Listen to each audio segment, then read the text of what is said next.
আসসালামু আলাইকুম বন্ধুরা, কেমন আছেন সবাই? আশা করি অবশ্যই ভালো আছেন। তো আমাদের আজকের যে ফ্রি ক্লাসটা, এটা সবার জন্য উন্মুক্ত এবং এটা আমরা ইউটিউবেও লাইভ দিয়েছি, যাতে যারা আমাদের কোর্সটাতে অংশগ্রহণ করবেন অথবা অলরেডি এনরোল করেছেন, যে আসলে আমরা সেখানে কি পড়াবো বা কিভাবে পড়াবো, অথবা যারা অংশগ্রহণ করবেন না কিন্তু আমাদের চ্যানেলটার সাথে আছেন, আশা করি ক্লাসটা অ্যাটেন্ড করার পর অনেক কিছুই জানতে পারবেন। আর যারা ইউটিউবে দেখতেছেন তাদেরকে অসংখ্য ধন্যবাদ। দয়া করে যদি ভিডিওটা শেয়ার করেন তাহলে হয়তো আরো মানুষের টাইমলাইনে পৌঁছাবে এবং তারাও সেই ভিডিও থেকে উপকৃত হবে। তো আজকে আমরা আমাদের ক্লাসটা 20 থেকে 25 মিনিটের মধ্যেই শেষ করব এবং পরে আপনাদের যার যেটা প্রশ্ন আছে, কোশ্চিন আছে, সেটা নেওয়ার চেষ্টা করব। তো তাহলে আমরা দেরি না করে আমাদের ক্লাসটা শুরু করতে পারি। আর এখানে একটা কথাই বলবো, জাস্ট আপনারা শুনলেই যথেষ্ট, কারণ জিনিসগুলা, প্রতিটা জিনিস যে আমাদেরকে লিখতে হবে এমন বিষয় না। অনেক জিনিস আছে যেগুলা জাস্ট যদি আমরা শুনি তাহলে শুনলেই আমাদের অনেক কিছু মনে থাকবে। তো আশা করি যারা ইউটিউবে দেখতেছেন তারাও উপকৃত হবেন। জাস্ট একটু আমি চেক করে নেই ইউটিউবে ব্রডকাস্টটা হচ্ছে কিনা, তারপরে আমরা আমাদের ক্লাসটা শুরু করতেছি। যে আমাদের ক্লাসটা অলরেডি ইউটিউবে ব্রডকাস্ট হচ্ছে। তো যাই হোক, সবাইকে অসংখ্য ধন্যবাদ। তো আমরা তাহলে আমাদের ক্লাসটা শুরু করতে পারি। তো শুরু করার আগে আমরা রেকর্ডিং এ দিয়ে দেই, যেহেতু পরবর্তীতে আপনারা দেখবেন। আর যারাই জয়েন করতেছেন আপনারা প্রশ্ন করার সুযোগ পাবেন জাস্ট 20 থেকে 25 মিনিট পরেই। আমরা লেকচারটা শেষ করার পরে আপনারা চাইলে প্রশ্ন করতে পারবেন।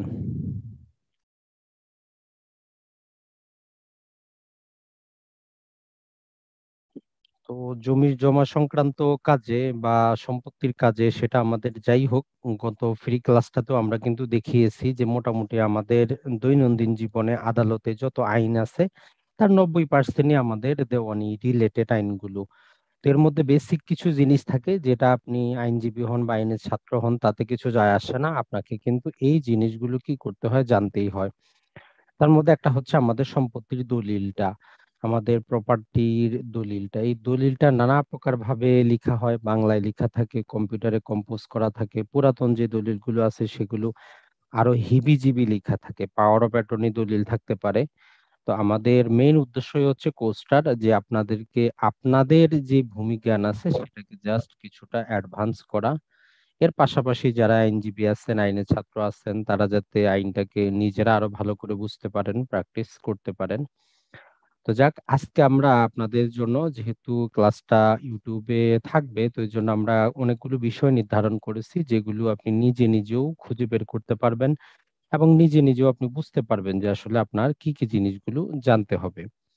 তো আজকের যে ক্লাসের মধ্যে আমরা আপনাদেরকে যেই সম্পত্তি বা প্রপার্টি যেটি আপনি ক্রয় করতেছেন, তার যিনি মালিক তার সম্পর্কে প্রথমে আলোচনা করব। এই যে একটা জমি দেখতেছেন, হয়তো এটা আপনি ক ব্যক্তি বা এ ব্যক্তি থেকে আপনি এই সম্পত্তিটা ক্রয় করবেন, এই একটা ফ্ল্যাট ক্রয় করবেন, প্লট ক্রয় করবেন। তো এক্ষেত্রে আপনি কি কি জিনিসগুলো দেখবেন? আপনি হয়তো অনেক কাগজপাতি এতদিনে হয়তো ইউটিউবে ভিডিও দেখে শিখেছেন। তো আজকে আমরা সেখান থেকে কিছু অ্যাডভান্স লেভেলের কথাবার্তা আপনাদেরকে বলার চেষ্টা করব, যাতে আপনাদের কাজে আসে। কারণ সাধারণ কথাবার্তা কিন্তু আমরা এর পূর্বেই বলেছি। তো প্রথমেই আপনার কাছে যে সম্পত্তিটা বিক্রি করতেছে তার বিক্রি করার মতো সেই যোগ্যতা বা অধিকারটা তার আছে কিনা, এটা আপনাকে চিন্তা করতে হবে। যে এখন সম্পত্তি কারা বিক্রি করতে পারে, এর মধ্যে আমরা পাবো যে বিক্রি করবেন বিক্রেতার যে যোগ্যতা। এটা আমরা কোথায় পাই? এটা আমরা ট্রান্সফার অফ প্রপার্টি অ্যাক্টে পাই, যে একটা সম্পত্তি হস্তান্তর করার যোগ্যতা কার আছে।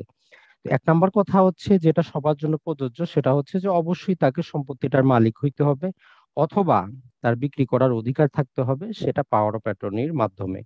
এই দুই ভাবের যে কোনো এক ভাবে সে সম্পত্তিটা বিক্রি কি অধিকারটা পাইতে পারে, তার মালিকানা থাকবে, অর্থাৎ তার ক্রয়কৃত সম্পত্তি হবে, অথবা যে কোনো ভাবে সে সম্পত্তিটা অর্জন করবে মালিকানা, অথবা অন্য কারো সম্পত্তি, কিন্তু তার কাছে পাওয়ার অফ অ্যাটর্নি দলিল থাকবে।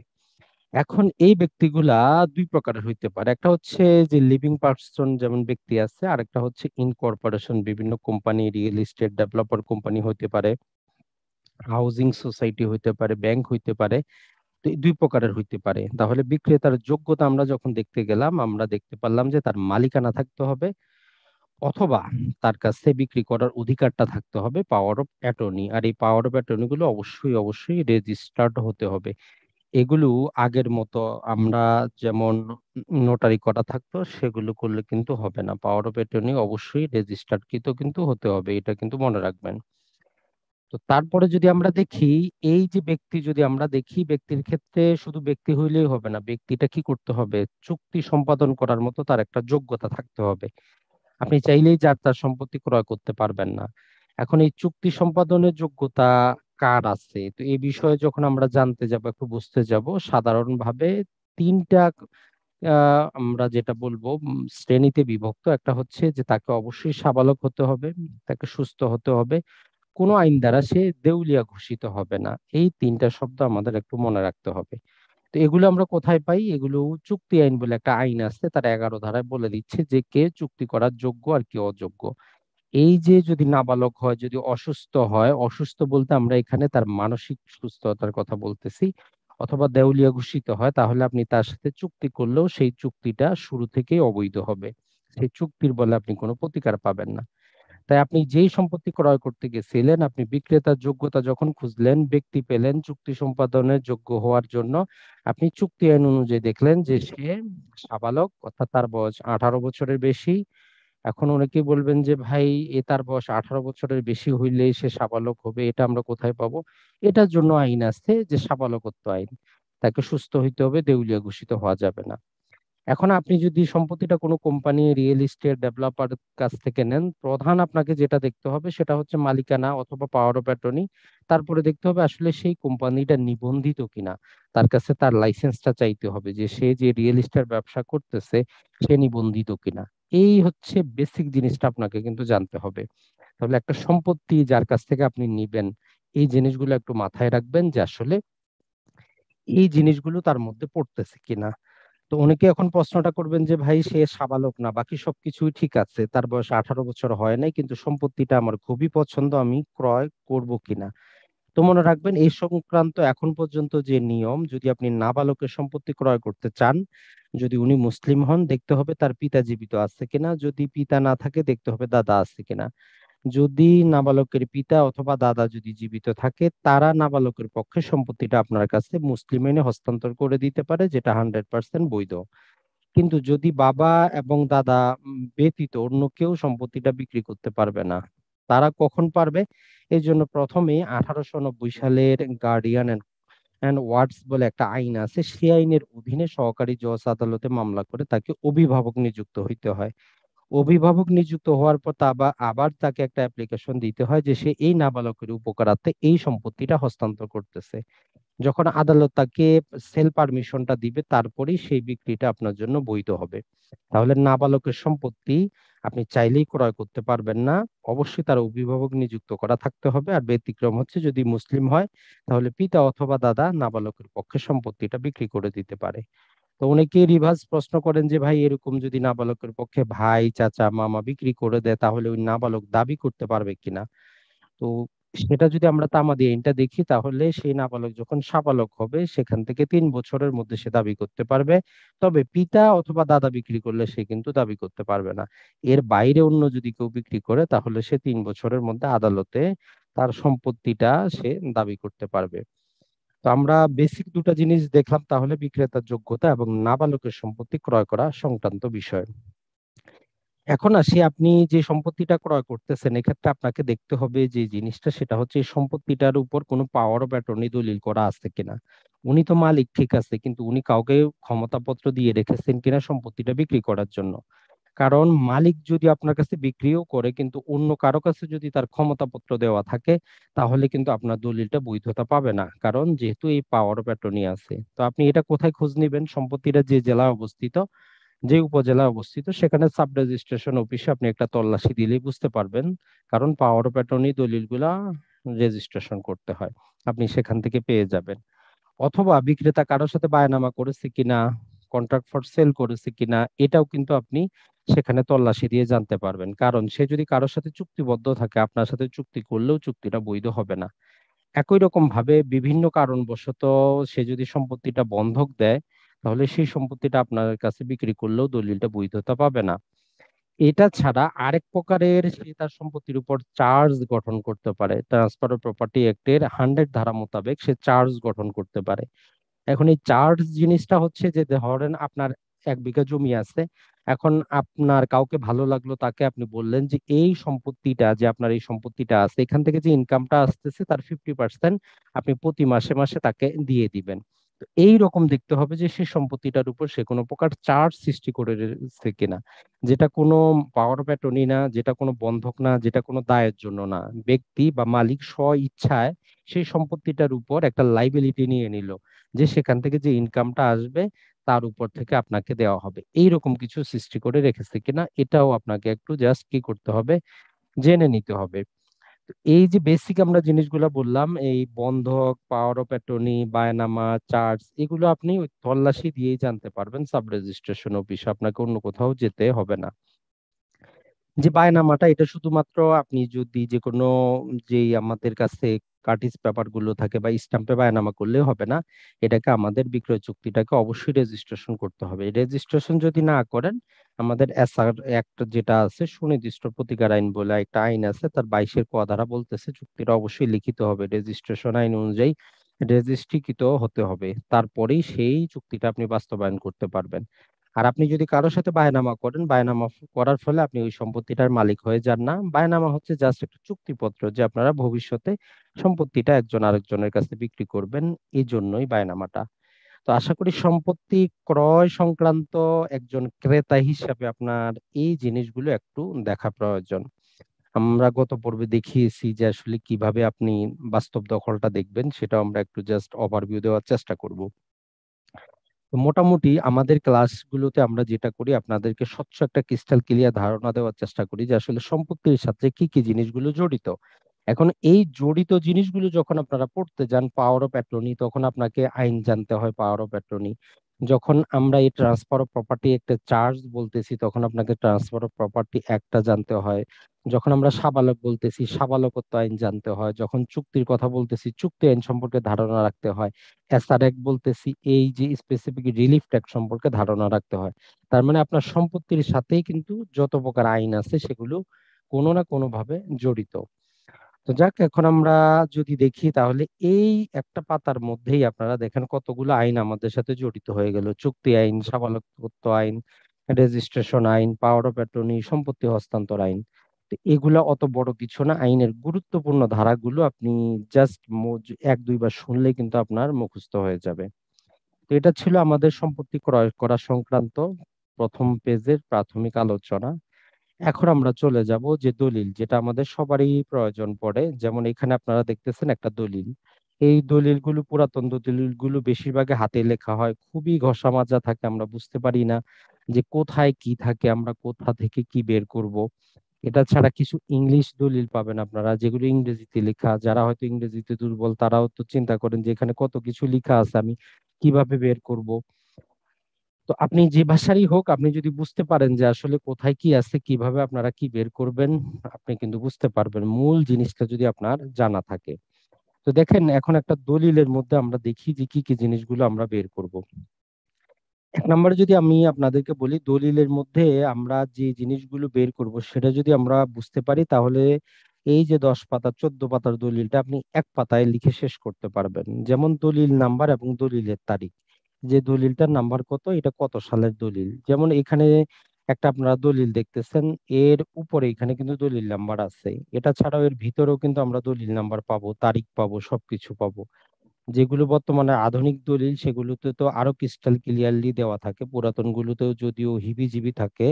দেখেন, এই যে আধুনিক দলিলে এখানে তারিখটাই দেওয়া আছে, এখানে দলিল নাম্বারই উপরে লেখা আছে। তো এর জন্য আপনার জন্য অত কোনো রকেট সায়েন্স না যে আপনি বুঝতে পারবেন না।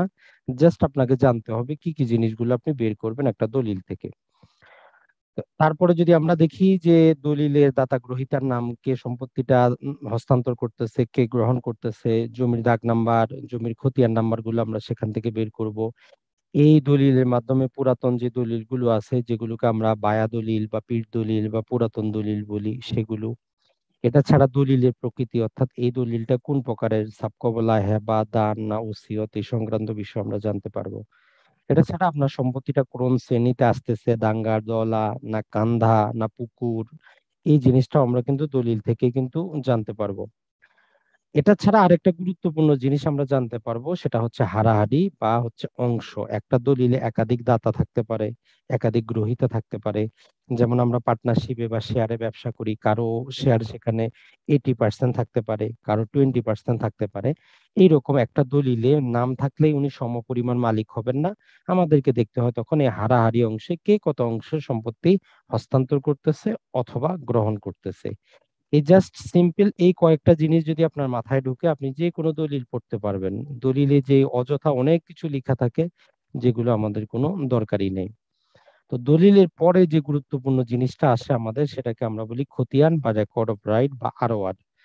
এই খতিয়ানগুলো প্রধানত আমরা দুই প্রকার, একটাকে আমরা রেকর্ডীয় বা জরিপকালীন খতিয়ান বলি, আর একটা হচ্ছে মিউটেশন বা নামজারি বা নামপত্তন খতিয়ান। রেকর্ডীয় খতিয়ানগুলো আপনি চাইলে তৈরি করতে পারবেন না, এগুলো সরকার করে যখন সরকারের প্রয়োজন পড়ে, 20 বছর, 30 বছর, 100 বছর পরে। যেমন আমরা সিএস জানি, এসএ জানি, আরএস জানি। সিএস মানে ক্যাডাস্ট্রাল, এসএ হচ্ছে স্টেট অ্যাকুইজিশন, আরএস হচ্ছে ডিভিশনাল সার্ভে। এই খতিয়ানগুলো আমরা জেলা প্রশাসকের কার্যালয়ে পাবো, এগুলো অন্য কোথায় পাবো না, সেখান থেকে আমরা সার্টিফিকেট কপি উত্তোলন করতে পারি। আর এই যে নামজারি খতিয়ান আছে, এগুলো আমরা এসিলেন্ট অফিসে দলিল দিয়ে নামজারির জন্য আবেদন করি, সেখানেই পাবো। যদি আপনার অরিজিনাল নামজারি খতিয়ানটা যদি হারিয়ে যায়, আপনি এসিলেন্টের কাছে আবেদন করেই তার ডুপ্লিকেটটা পাবেন। তাহলে আপনি খতিয়ানের বেসিক জিনিসটাও কিন্তু বুঝতে পারলেন যে খতিয়ানটা কিরকম হয়। তো আমাদের এই যে চ্যাপ্টার আমরা তিনটা অলরেডি আপনাদের সামনে কিন্তু তুলে ধরলাম, খতিয়ানটা, দলিলটা এবং জমি ক্রয় করা সংক্রান্ত বিষয়গুলো। তো আরো একটু সাধারণ বিষয় আপনাদেরকে আমরা তুলে ধরি, যাতে আপনারা বুঝতে পারেন যে ভূমি সংক্রান্ত কি জিনিসগুলো আছে। এখন আমরা ভূমি সংক্রান্ত আরেকটা গুরুত্বপূর্ণ যে আইন, যেটা সবারই জানা প্রয়োজন, সেটা হচ্ছে রেজিস্ট্রেশন আইন। এই জায়গা থেকে আমরা দুটো জিনিস জানতে ভুল করি, একটা হচ্ছে দলিল সম্পাদন আর একটা হচ্ছে দলিল রেজিস্ট্রেশন। এই জিনিসটা আমাদের মাঝে কিন্তু অনেক কনফিউশনের সৃষ্টি করে।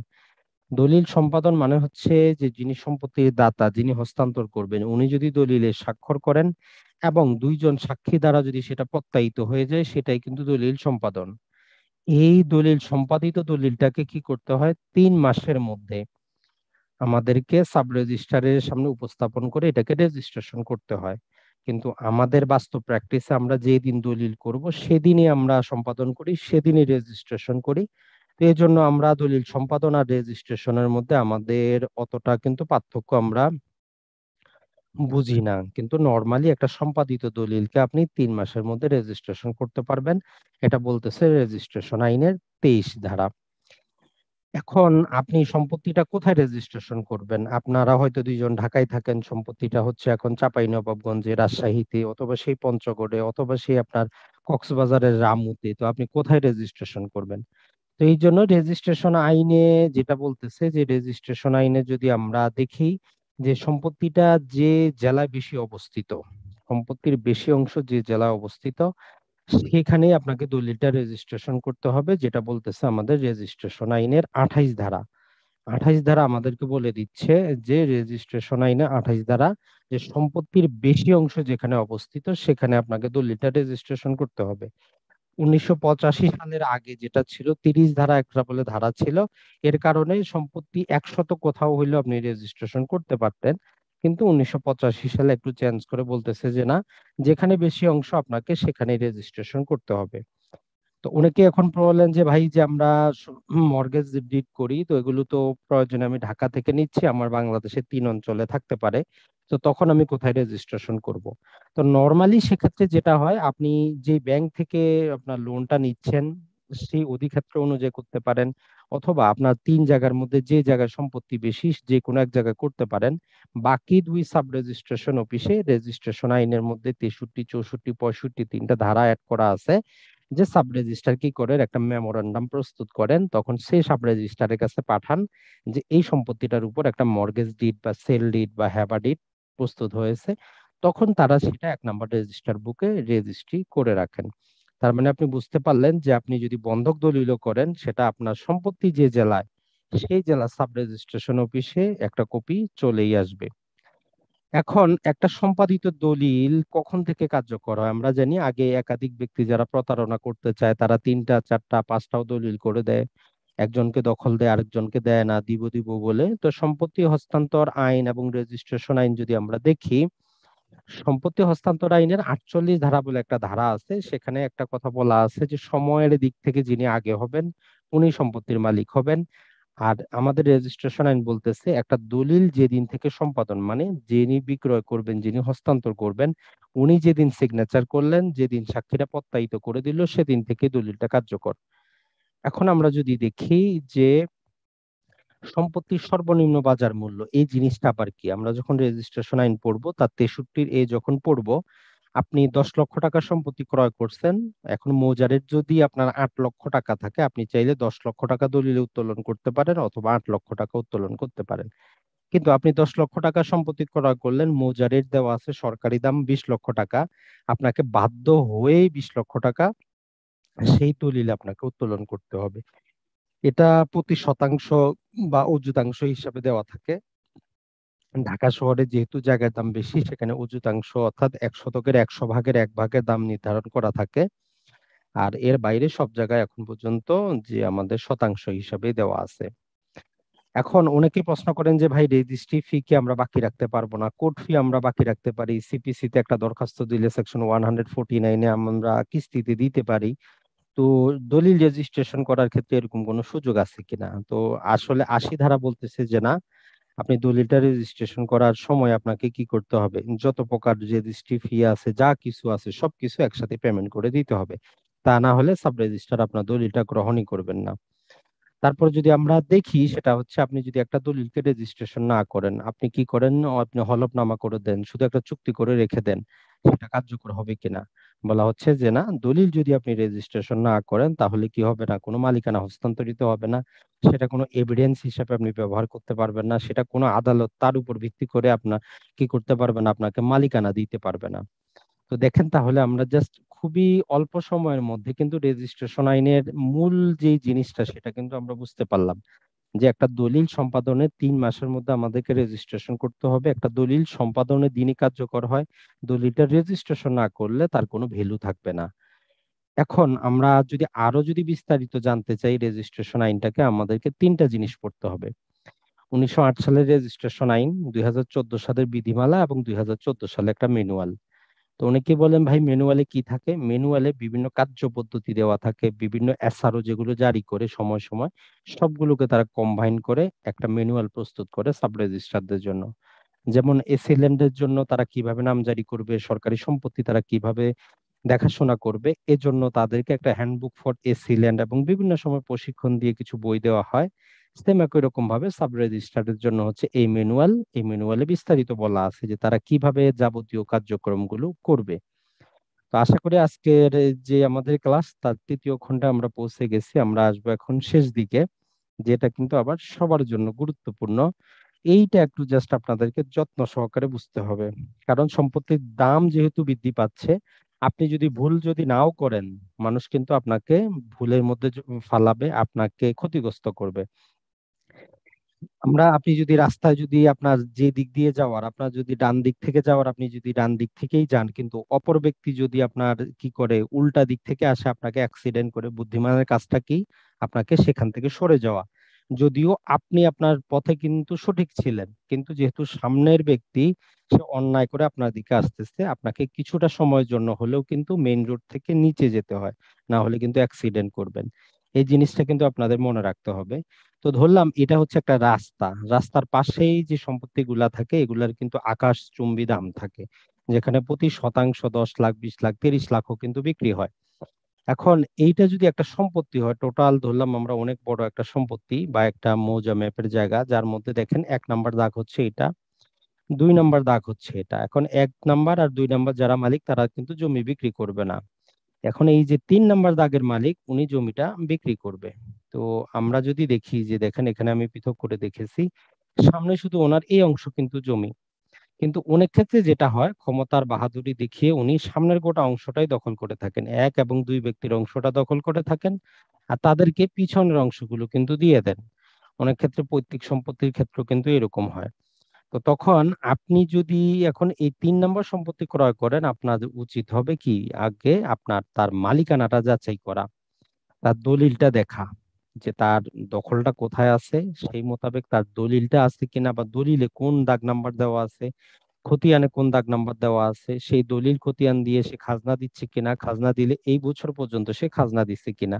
এই 4টা জিনিস আপনাকে একটু লক্ষ্য রাখতে হবে। তারপরে আমরা যে বললাম, এই বাস্তব দখলটা কিন্তু আপনাকে যাচাই করতে পারবেন আপনি তখনই যখন ওই অঞ্চলের একটা নকশা নিয়ে আপনি যাবেন। তখনই আপনি বুঝতে পারবেন যে তার দলিলে খতিয়ানে যেই দাগ নাম্বারটা আছে সেই মোতাবেক নকশায় যে জায়গাটা, সেটা তার বাস্তব দখল মোতাবেক কিনা। এই জিনিসটা কিন্তু আপনাকে যাচাই করতেই হবে, না হলে কিন্তু আপনারা ভুল করবেন। তো তাহলে আমরা একটা জিনিস বুঝতে পারলাম, যে যখনই আমরা সম্পত্তি ক্রয় করব, শুধু সম্পত্তিটা রাস্তার পাশে দেখে বলে আমাদের ক্রয় করলে হবে না। আমরা যাচাই করে নিব যে ওই মালিক যে দলিলে খতিয়ানে যতটুকুর মালিক, নকশা মোতাবেক তার দখলটা কিনা। এটা আমাদেরকে যাচাই করে নিতে হবে। এই জন্য আমরা এটাকে বলি যে তার বাস্তব দখলটা যাতে নকশা মোতাবেক হয়। এখন আসেন, আপনি ভদ্র মানুষ, আপনি কারোর সাথে কোনো মারামারি কাটাকাটি হানাহানি কিছুই করেন না। এখন অন্যরা কিভাবে আপনাকে বিপদগ্রস্ত করে সেটা একটু দেখেন। ধরলাম এটা হচ্ছে একটা সম্পত্তি, সিএস রেকর্ডে 100 শতক সম্পত্তি। এখানে 2জন ব্যক্তি কি করতেছে, এটা ভোগ করে। যে ধরলাম আমরা হয়তো পৈতৃক সূত্রে তারা ভোগ করে অথবা ক্রয় সূত্রে ভোগ করে। একই দাগের জমি, এ ব্যক্তি এই সাইডে খাচ্ছে, বি ব্যক্তি এই সাইডে খাচ্ছে, 2জন 2জনের মতো করে দখলে আছে, 50-50 করে। তো এ ব্যক্তির দখল আর বি ব্যক্তির দখল দুইটাই পৃথক পৃথক, কিন্তু দাগ কিন্তু একটাই। পরবর্তী আরএস রেকর্ডে এসে যখন জরিপ কাজের জরিপ যারা দেখলো যে 2জন পৃথক পৃথক দখলে আছেন, তখন উনি মাঝখানে কি করলো, একটা দাগ টেনে দিয়ে 2জনকে তার সম্পত্তিটা দিয়ে দিল। কিন্তু দিয়ে দিতে গিয়ে সে যেটা করলো, এ ব্যক্তির দখল দেখেন এই সাইডে ছিল, তাকে দিয়ে দিল উল্টা সাইডে, বি ব্যক্তির দখল এই সাইডে, তাকে দিয়ে দিল এই সাইডে। তো এক্ষেত্রে যিনি সম্পত্তির মালিক, ওনার কিন্তু কোনো বোঝার কোনো উপায়ই নেই, কারণ তার দলিলটা, তার খতিয়ানটা, তার নকশাটা, তার সবই কিন্তু ঠিক আছে। যেহেতু একই দাগের মধ্যে ছিল, একই প্রকার সম্পত্তি, সম্পত্তিটা প্রপারলি তার কি হয়েছে, রেকর্ড হয়েছে। কিন্তু পরবর্তী রেকর্ডে এসে উল্টা হয়ে গেছে। তো উল্টা হোক, তাতেও কোনো সমস্যা নাই, কিন্তু যখন ধরেন এই এ ব্যক্তি নিতে যাবে লোন, লোন নিয়ে সে করলো ডিফল্ট, ব্যাংক আসবে যখন নকশা মোতাবেক, সে যখন জমিটা বিক্রি করতে যাবে, তখন যে দেখবে যে সেই এ ব্যক্তির যে সম্পত্তি, সেটা তো আসলে এ ব্যক্তির দখলেই নাই, সম্পত্তি হচ্ছে বি ব্যক্তির। তো তখন এ ব্যক্তি যদি ভালো হইতো, সে তো অবশ্যই সম্পত্তি যে লোন নেওয়া হয়েছে সেটা পরিশোধ করে দিত। তার মানে এ ব্যক্তি চালাক চতুর। এখন এই বি ব্যক্তির উপর যায় পড়তেছে কি, এরকম অসংখ্য মামলা আছে যেগুলো আমরা ডিল করি, যেখানে এই রকম নকশার সমস্যার কারণে পরবর্তীতে ব্যাংক লোন নেওয়া হয়েছে। এখন যে বি ব্যক্তি, যিনি কোনো লোনই নিননি, তার উপরে যায় ব্যাংকের চাপটা পড়তেছে, অযথা তাকে আইনজীবী নিয়োগ করতে হচ্ছে, আদালতে দৌড়াইতে হচ্ছে। কিন্তু জরিপ কাজে যদি তার একটু জানা থাকতো, তাহলে কিন্তু উনি কি করতেন, তার জরিপটা নকশা মোতাবেক হয়েছে কিনা, বাস্তব দখল মোতাবেক, উনি সেই জিনিসটা কিন্তু বুঝতে পারতেন সামান্য কয়েকটা টাকা খরচ করে। তো যাক, এগুলা পরবর্তীতে রেকর্ড সংশোধন মামলা করে সংশোধন করা যায়। তো আপনারা আসলে বুঝতে পারলেন যে মূল জিনিসটা কোথায় হচ্ছে। এখন আমরা সর্বশেষ আরেকটা জিনিস দিয়ে আপনাদের জন্য শেষ করব। যখনই আমাদের যে কোনো সম্পত্তিতে আমাদের মালিকানা থাকে, আমরা বলি আমাদের ওনারশিপ আছে, টাইটেল আছে, আমাদের মালিকানা আছে। আসলে ওনারশিপ শব্দটা অনেক কিছুকে ইনক্লুড করে।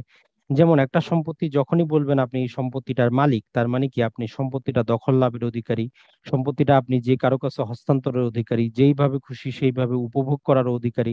অর্থাৎ আপনি ধান আবাদ করেন, আপনি সেখানে ভুট্টা আবাদ করেন, আপনি সেখানে গাছ লাগান, যেটাই করেন আপনার মতো করে আপনি সম্পত্তিটা এনজয় করার অধিকার রাখেন। সম্পত্তিটা আপনি যেভাবে খুশি ডিসপোজ অফ করতে পারেন, বিলি বন্টন করতে পারেন। তার মানে যেটা হচ্ছে, ওনারশিপ হচ্ছে একটা বান্ডেল অফ রাইট। কারণ কোন সম্পত্তি আপনি শুধু দখলে রাখতে পারেন, হস্তান্তর করতে পারেন না। কোন সম্পত্তি আপনি কি করতে পারেন, আনুমানিক দখলে রাখতে পারেন, উপভোগ করতে পারেন না, বিলি বন্টন করতে পারেন না। কিন্তু যখনই বলবেন আপনি আপনার ওনারশিপ আছে, মালিকানা আছে, তার মানে আপনার কাছে বান্ডেল অফ রাইট আছে। আপনি যেভাবে খুশি দখল করে রাখেন, হস্তান্তর করেন, উপভোগ করেন, বিলি বন্টন করেন, সম্পত্তি আপনারই। তো সর্বশেষ আমরা আজকের আমাদের ফ্রি ক্লাসটা শেষ করব। আমাদের বাংলাদেশের সর্বোচ্চ আইন, যে কোনো দেশেরই সর্বোচ্চ আইন হচ্ছে সে দেশের সংবিধান। তো এই বাংলাদেশের যে ভূখণ্ডের মালিকানা, এটা 3 ভাগে বিভক্ত। এটা সংবিধান বলতেছে, একটা হচ্ছে ব্যক্তি মালিকানা, রাষ্ট্রীয় মালিকানা, সমবায় মালিকানা। তো অর্থাৎ যত সম্পত্তি আছে এগুলো এই তিন ব্যক্তির মাঝেই থাকবে, ব্যক্তিগত থাকতে পারে, সমবায়কৃত থাকতে পারে, অথবা রাষ্ট্রীয় মালিকানায় থাকতে পারে।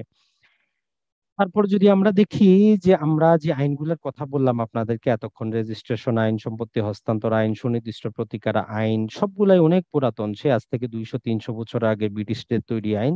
তো এগুলো বাংলাদেশের সংবিধানের 149 নম্বর একটা অনুচ্ছেদ আছে, সেখানে বলতেছে প্রচলিত আইনের হেফাজত, অর্থাৎ যে আইনগুলো এই ভূখণ্ডের উপর প্রচলিত আছে সেগুলো থাকবে, তবে সরকার চাইলে রহিত, সংশোধন, বাতিল যা খুশি তা করতে পারবে। একই রকম ভাবে আমরা জানি যেটা হয় মাঝে মধ্যে, কি করেন রাষ্ট্রপতি, সেই অর্ডিন্যান্স জারি করেন, অধ্যাদেশ, এর ক্ষমতাটা আসে 93 অনুচ্ছেদ মোতাবেক। অর্ডিন্যান্স মানে হচ্ছে যখন সংসদ যে কোনো কারণবশত বন্ধ থাকে, অথবা সংসদ চলে না, অথবা জরুরি অবস্থা চলে, তখন রাষ্ট্র পরিচালনার জন্য রাষ্ট্রপতি তার সে কি করে ডিক্রি জারি করে, যেটাকে আমরা অর্ডিন্যান্স বলি। এই অর্ডিন্যান্সটা 30 দিনের মধ্যে, যখন পরবর্তীতে সংসদটা বসে, সেটাকে পাশ করতে হয় অথবা রহিতকরণ করতে হয়। এটা ছাড়া এই যে আইনগুলো আমরা বলতেছি, আইনগুলো বর্তমানে বাংলাদেশের ব্যবস্থায় সংসদে পাশ হয়, যে কোনো আইন সংসদের মাধ্যমে পাশ হবে। আইনে যদি কোনো সংশোধন বা বাতিলও করতে হয়, সেটা সংসদে কিন্তু বাতিল করতে হবে। যারা এই তামাদি আইনের 28 ধারা বাতিলের চিন্তা ভাবনা যে ভাই হয়েছে কিনা, কবে হবে, তো এই আইন যেহেতু এটা একটা তামাদি আইন, এটা কিন্তু চাইলে বাতিল করা যায় না। এটার জন্য সংসদে একটা বিল পেশ করতে হবে, সেখানে ভোটাভুটি হবে, রাষ্ট্রপতি পরে অনুমোদন দিবেন, তারপরেই যে সেকশনটাকে ওমিটেড করা হবে। তো আইনের মধ্যে ওই জন্য জাস্ট গতকালকে একটা আমি ভিডিও আপলোড করেছিলাম যে রিপিল, ওমিটেড, এই যে আইনটা আপনারা কিভাবে পড়বেন, তার বেসিক জিনিসগুলো নিয়ে সেটা আপনারা একটু দেখে নিবেন। আইনের পাশাপাশি আমাদের বাংলাদেশে যে কোর্টগুলো আছে, সুপ্রিম কোর্ট আছে, সুপ্রিম কোর্টের 111 নম্বর অনুচ্ছেদের সংবিধান বলতেছে যে সুপ্রিম কোর্ট যে আদেশটা দিবে, এটা তার অধীনস্থ হাইকোর্ট বিভাগ এবং সাবঅর্ডিনেট যত কোর্ট আছে তারা মানতে বাধ্য, বলতে পারবে না, তার ইচ্ছা হোক বা না হোক, কোর্ট যেটা বলবে, যে আদেশটা দিবে সেটা সে মানতে বাধ্য। তো মোটামুটি আমাদের আজকের যে ক্লাসটা ছিল, আমরা ট্রাই করেছি আধা ঘন্টার মধ্যে শেষ করার জন্য, মোটামুটি আধা ঘন্টাই হচ্ছে।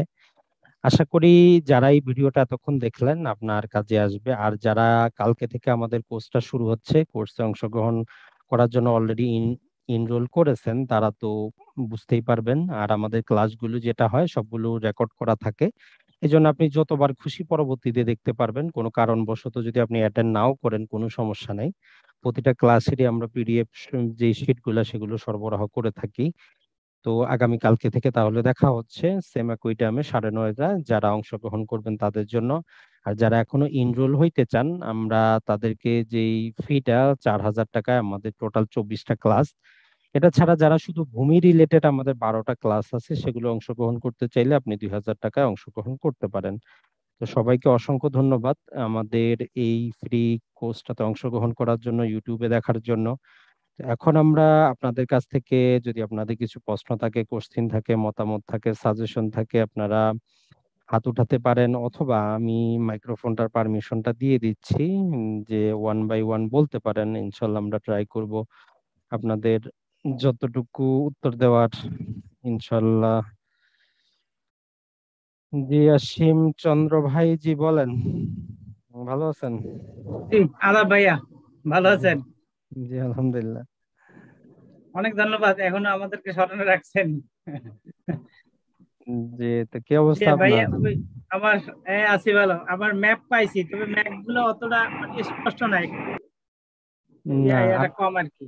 আপনার মনে হয় ওই লালটা গেছে আপনার কাছে মনে হয়। একটা লাল দেশে আর একটা স্ক্যান সাদা দেশে আর কি, কিন্তু মানে দুইটাই একটু অস্পষ্ট। আচ্ছা, লালটা এর চাইতে ভালো, কারণ ওই জরিপ অধিদপ্তর লালটা তারা কি জন্য এরকম করতেছে বুঝছেন কিনা, ওনাদের টাকার দরকার। ওনারা আগের 2015 সালের আগে যে কাগজে প্রিন্ট করে দিত, এখন ওই কাগজে দেয় না, বুঝছেন কিনা। আপনি দেখেন ওইটাতে সিল মারাই আছে রেকর্ড কিপারের, হ্যাঁ, বুঝছেন কিনা। তো ও নর্মালি আপনি যদি মানে বাইরে কাজ করতে চান, আপনার জন্য ওই যে স্ক্যান কপি যেটা, ওইটা সবচেয়ে বেস্ট। ওইটা দাগগুলা চিকন আছে, আপনার মেজারমেন্ট নিতে অসুবিধা হবে না। তারপর আপনি ছবি পাঠাইয়েন, যদি একান্তই সমস্যা হয় দেখি আমি, ঠিক আছে। তার কিন্তু লালটা এর চাইতে ভালো পাবেন না, ওইটা ওই পর্যন্তই, ঠিক আছে। সাদাটা ওইটা সাদাটা সাদাটা যেটা, ওইটা আপনি আরো ভালো পাইতে পারেন, কিন্তু লালটা এরকমই পাবেন। এটা আপনি বাংলাদেশের এখনো যেখান থেকে নেন, ডিসি অফিস নেন, ভূমি রেকর্ড জরিপ অধিদপ্তর দেন, এর চাইতে ভালো কাগজে তারা প্রিন্ট দেয় না। তার ওই ইয়েটা মেইলেটা পাঠায় না এখন আর কি, মেইলে বলছে যে পাঠাবে, আজকে যোগাযোগ করছিলাম, আচ্ছা, মেইলে দেখি পাঠাবে। আমি একটু যোগাযোগ করে বলবো না পাঠায় দেওয়ার জন্য। ভাই আমার আরেকটা দুইটা প্রশ্ন ছিল। জি, একটা বলেন। হইলো আমাদের পারিবারিক সম্পত্তির ভিতরে, এই আমাদের ওয়ারিশদের ভিতরে কিছু জমি বিক্রি হয়েছে, মানে ওনার ওই যে নিঃসন্তান ছিলেন, নিঃসন্তান মানে বিবাহই করে না আর কি। জি। তো সেইখানে আপনার একজন মহিলাকে স্ত্রী সাজাইয়া মানে জমি বিক্রি করা হয়েছে আর কি। ওকে। এটা বেশ অনেক দিন হয়েছে, 85 সনের আগে আর কি ধরেন। জি।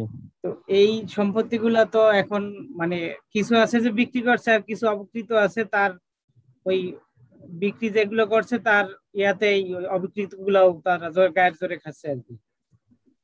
এইটা কি কোনো কিছু করা যায় এখন, মানে এখন যে সময় অতিবাহিত হয়েছে তো অনেক না, বছর।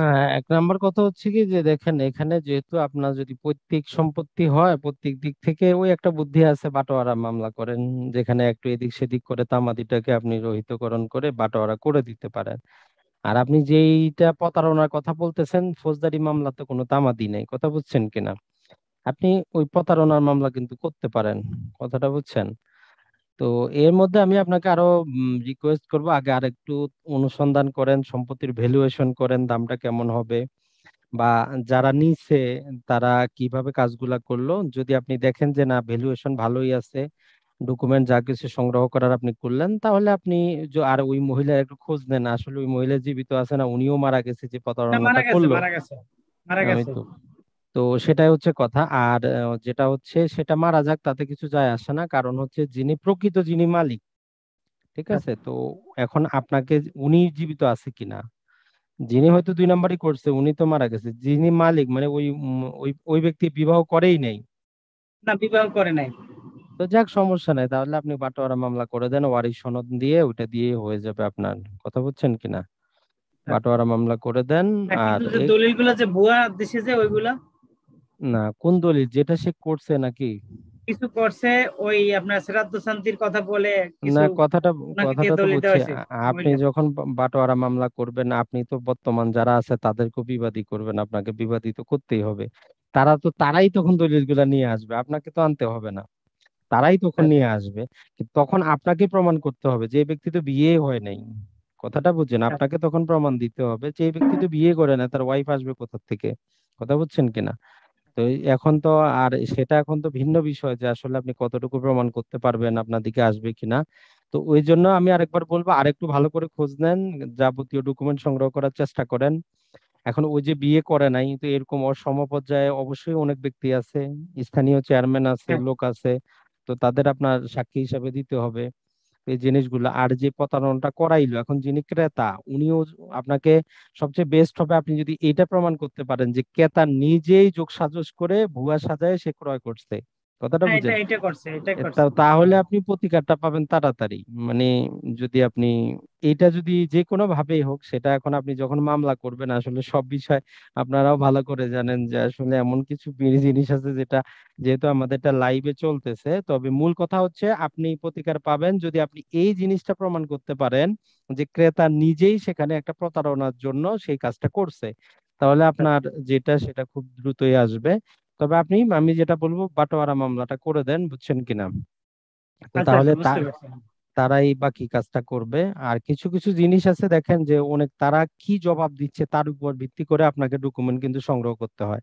অনেক ক্ষেত্রে হয়তো আপনি যেই উদ্দেশ্য বা যেই ডকুমেন্ট নিয়ে মামলা করলেন, বিবাদীর জবাব দাখিলে তখন আপনাকে আরো অন্য ডকুমেন্ট খুঁজতে হচ্ছে, যেটা হয়তো আপনি জানতেন না, এরকমও হইতে পারে। তো ওই জন্য আপনি বাটোয়ারা মামলাটা করে দেন, দেখেন তারা কি জবাব দেয়।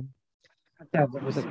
ওইটাই আর কি। আচ্ছা, এইটার সাথে আর একটু রিলেটেড আছে, যেমন আপনার হিন্দু আইনের ভিতরে যদি আপনার ওই মানে বিবাহিত বিধবা স্ত্রী যদি বিক্রি করতে চায়, সেক্ষেত্রে কিভাবে না, আগাইলে সেটাও বিক্রি দেখেন করা যায়? একই রকম ভাবে আদালতের পারমিশন নিতে হবে। যেমন আমরা বলি যে আপনারা নাবালকের সম্পত্তি বিক্রি করার জন্য যেরকম, ওই হ্যাঁ, আপনারা এখনকার তো সবকিছু হচ্ছে সহকারী জজ আদালতে ভ্যালুয়েশন অনুযায়ী উনি জাস্ট একটা সেল পারমিশন চাবে, যে ওনার বর্তমান তো সবার আইডি কার্ড আছে, মৃত্যু সনদটা বাধ্যতামূলক মৃত্যু করা, তো ওগুলা করে উনি যেহেতু লাইফ প্রপার্টি হিসাবে আছে, উনি যে কি জন্য উনি চাচ্ছে। উনি তো আর শুধু চাইলে হবে না, যে ওনার আসলে কি প্রয়োজন। তো আদালত যদি সন্তুষ্ট হয় ওনাকে একটা সেলস পারমিশন দিবে যে আপনি এতটুকু বিক্রি করতে পারবেন। তো তখন আচ্ছা, সেটা দিয়ে যদি আপনি ক্রয় করেন তাহলে আপনি কোনোদিন আর আপনি ঠকবেন না, সেটা আপনার একটা ইয়া হিসাবে এটা থাকবে। শুধু কি বিধবা স্ত্রী নাকি মেয়ে সন্তান ওনারাও বিক্রি না, করতে এটা পারবেন? হচ্ছে কি, শুধু ওইটা না, যারই লাইফ ইন্টারেস্টে যারই আসবে, এখন সেটা যেই আসুক, লাইফ ইন্টারেস্টে যেই আসবে তারই ক্ষেত্রে কিন্তু প্রযোজ্য। আচ্ছা, আরেকটা প্রশ্ন যেটা বলছিলাম, দ্বিতীয় প্রশ্নটা হইলো আপনার ওই ওই যে পাওয়ার, ব্যাপক ক্ষমতা সম্পন্ন যেটা অপত্যারযোগ্য পাওয়ারটা দেওয়া হয়, এই ক্ষেত্রে জি, ধরেন আপনার ওই যে বিক্রির পরে তাদের জি, মানে কোনো রাইট নাই। ধরেন এক ব্যক্তির তিন কন্যা, তিন কন্যার ভিতরে দুই কন্যার অংশ সম্পূর্ণ বিক্রি করা হয়েছে, কিন্তু এই আপনার এক কন্যার যেটা আছে সেটা তারা ভোগ করতেছে, এর ভিতরে আবার তারা দাবি করতেছে কিন্তু আসলে তাদের জমি নাই, কিন্তু তারপরে তারা আবার আরেকজনকে পাওয়ার দিছে, মানে ছোট দুই কন্যা পাওয়ার দিছে, দুই জি। কন্যা এবং তার ছেলেরা। এক্ষেত্রে প্রথম কন্যা মানে ধরেন দখলে আছে এবং তার নামে যতটুকু আছে সেটা সে ভোগ দখলে আছে, কিন্তু ওইখানে বিক্রি করার জন্য ওইটার ভিতর থেকে পাওয়ার দিছে, এই ক্ষেত্রে ওই যে প্রথম না, কন্যাকে এক পাইতে এক পারে? নাম্বার কথাটা হয়েছে কি, এখন এক্ষেত্রে আরো কিছু জানার আছে। এই সম্পত্তিটা তাদের এজ মালিক কিনা, পৈতৃক কিনা, মানে এটা কি তাদের একসাথে জয়েন্ট প্রপার্টি, তাই তো? হ্যাঁ, জয়েন্ট প্রপার্টি। না, অর্থাৎ সেটা না পিতা এখন। মৃত্যুর পরে কন্যা, তিন কন্যা ছিল, তিন কন্যার ভিতরে দুই কন্যার অংশ বিক্রি হয়েছে, এক জি, কন্যার অংশ বিক্রি হয় নাই। জি। না, সেটা তো এখন হবে ওই না। এখন এক নাম্বার কথা হচ্ছে, দেখেন এখন পাওয়ার ব্যাটনি আমরা আজকের এই ক্লাসের প্রথমেই কিন্তু আমরা বলছি যে প্রথমে পাওয়ার বলছেন, আপনি হ্যাঁ। বিক্রেতার যোগ্যতাটার মধ্যে আমরা দেখেন মালিকানা থাকবে অথবা তার পাওয়ার অফ অ্যাটর্নি থাকবে। এই মালিকানা অথবা পাওয়ার অফ অ্যাটর্নি দুইটাই থাকবে। এখন তার মালিকানাই নাই, আমার একটা সম্পত্তির মালিকানা নাই, আমি ওইটা আপনার পাওয়ার অফ অ্যাটর্নি দিলে আমার লাভটা কি? এখন যিনি ক্রেতা, এখন ক্রেতার ক্ষেত্রে দেখতে হবে যে ক্রেতা, আমরা তো জানি যে ক্রেতার সাবধানতা নেই, উনি কতটুকু যাচাই করছেন যে পাওয়ার অফ অ্যাটর্নি বৈধ কিনা তার আগের দলিলগুলা অনুযায়ী। এখন সেটা, তো যেহেতু ওনার সম্পত্তি ওনার দখলে, ওনার কোনো সমস্যা নাই, তারপরেও উনি যেটা করতে পারেন, উনি চাইলে এক্ষেত্রে, মানে আসলে এটা হচ্ছে কি যে ওই পাওয়ার বাতিলের জন্য সে কি এই পাওয়ার আদালত বাতিলের যাইতে জন্য, পারে? হ্যাঁ, পাওয়ার বাতিলের জন্য, ওই দলিল বাতিলের জন্য মামলা করতে পারে। এক্ষেত্রে ওনাকে কোর্ট ফি 300 টাকা কোর্ট ফি দিলেই চলবে। এক্ষেত্রে ওনার আচ্ছা, কিন্তু আচ্ছা। মূল্য অনুপাতে দেওয়ার দরকার নাই, যেহেতু সম্পত্তি ওনার দখলে আছে। হ্যাঁ, হ্যাঁ। যে কোনো সময় সম্পত্তি দখল থাকলে আপনি 300 টাকার কোর্ট ফি দিয়ে উনি একটা মামলা করতে পারে যে এটা তাকে অযথা হয়রানি করার জন্য।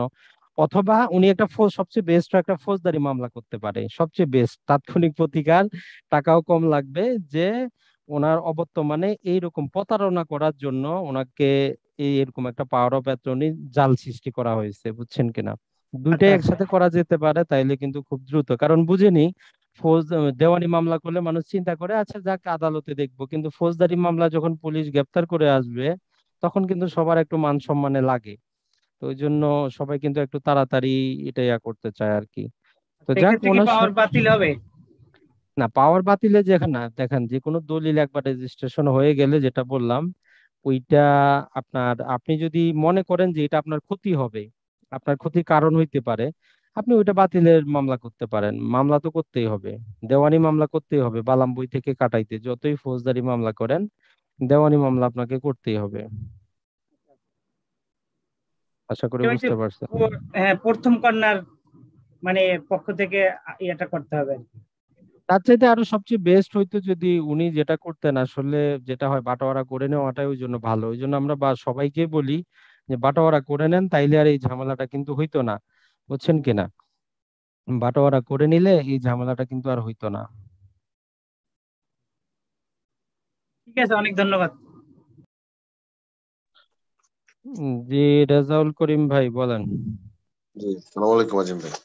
ওয়ালাইকুম আজিম ভাই, আমার আসসালাম। কোয়েরিটা হচ্ছে ওই একজন ধরেন হেবা দিল, আর একজন জি, হেবা অ্যাকসেপ্ট করলো, জি। করার পর যে দাতা সে কোন কোন অবস্থা, কোনো মানে এটা কি ফেরত নিতে পারবে কিনা কোনো অবস্থায়? আসলে একটা কথা বলি ভাই, কথা হচ্ছে কি, বর্তমান ব্যবস্থা যদি আপনি চিন্তা করেন আজকে 2021 সালে, এখনকার অবস্থাটা কিন্তু আজকে থেকে 50 বছর আগের মতো না। আগে যেটা হইতো যে মৌখিক ভাবে বলে দিত, আমি হেবা করলাম, গ্রহণ করলো, ও হয়ে যাইতো। এখন আমাদের এই মুসলিম হ্যাবাটার মধ্যে কিছু রেস্ট্রিকশন নিয়ে আসে, বলতেছে যে আপনি শুধু মৌখিকভাবে করলেই হবে না, আপনাকে দলিলটা রেজিস্ট্রেশন করতে হবে। এখন আপনার প্রশ্নের উত্তর আপনার কাছেই, যে উনি দলিল রেজিস্ট্রেশন করলো না রেজিস্ট্রেশন করার আগে বাতিল করতে চাচ্ছে, কোনটা? যে শুধু মৌখিকভাবে বললো তখনই বাতিল করতে চাচ্ছে, না না, দলিলটা রেজিস্ট্রেশন করা? রেজিস্ট্রেশন করার পর। না, রেজিস্ট্রেশন করার পর আমি যেটা বললাম না, দেখেন এখনকার যে হেবা দলিল গুলো আপনি যেই কোনো সাব রেজিস্ট্রেশন অফিস থেকে উঠান, সেখানে ক্রিস্টাল ক্লিয়ার লিখাই থাকে যে উনি একদম স্বেচ্ছায় এটাকে হেবা করতেছেন, দখলটাও বুঝাই দিছেন, শুধু আইনি বাধ্যবাধকতার কারণে উনি একটা দলিল রেজিস্ট্রেশন করতেছেন, বুঝছেন কিনা? তো এইটাকে আচ্ছা। আর ওনার ফেরত নেওয়ার কোনো উপায় নাই। উনি আদালতে একটা গ্রাউন্ডেই মামলা করতে পারে, প্রতারণা, যে আমাকে প্রতারণা করা হয়েছে। ওটা যদি উনি প্রমাণ করতে পারেন, অনেক ক্ষেত্রে হয়, যেমন বাবা মা একটু অসুস্থ থাকলে কোনো এক ভাই ওই যে যে কোনো ভাবে প্রতারণা করে হেফা দলিলে নিয়ে নেয়, যদি এইরকম প্রতারণা ঘটে সেটা ভিন্ন কথা। নর্মালি একটা দলিল রেজিস্ট্রেশন হয়ে গেলে সেটা আর রহিত করার সুযোগ নাই। আচ্ছা আজিম ভাই, আমার আরেকটা কোয়েরি আছে। ধরেন যে যে হচ্ছে গ্রহীতা, এবার গ্রহীতা যে, সে কি কাউকে পাওয়ার দিয়ে এবারটা গ্রহণ করতে পারবে কিনা?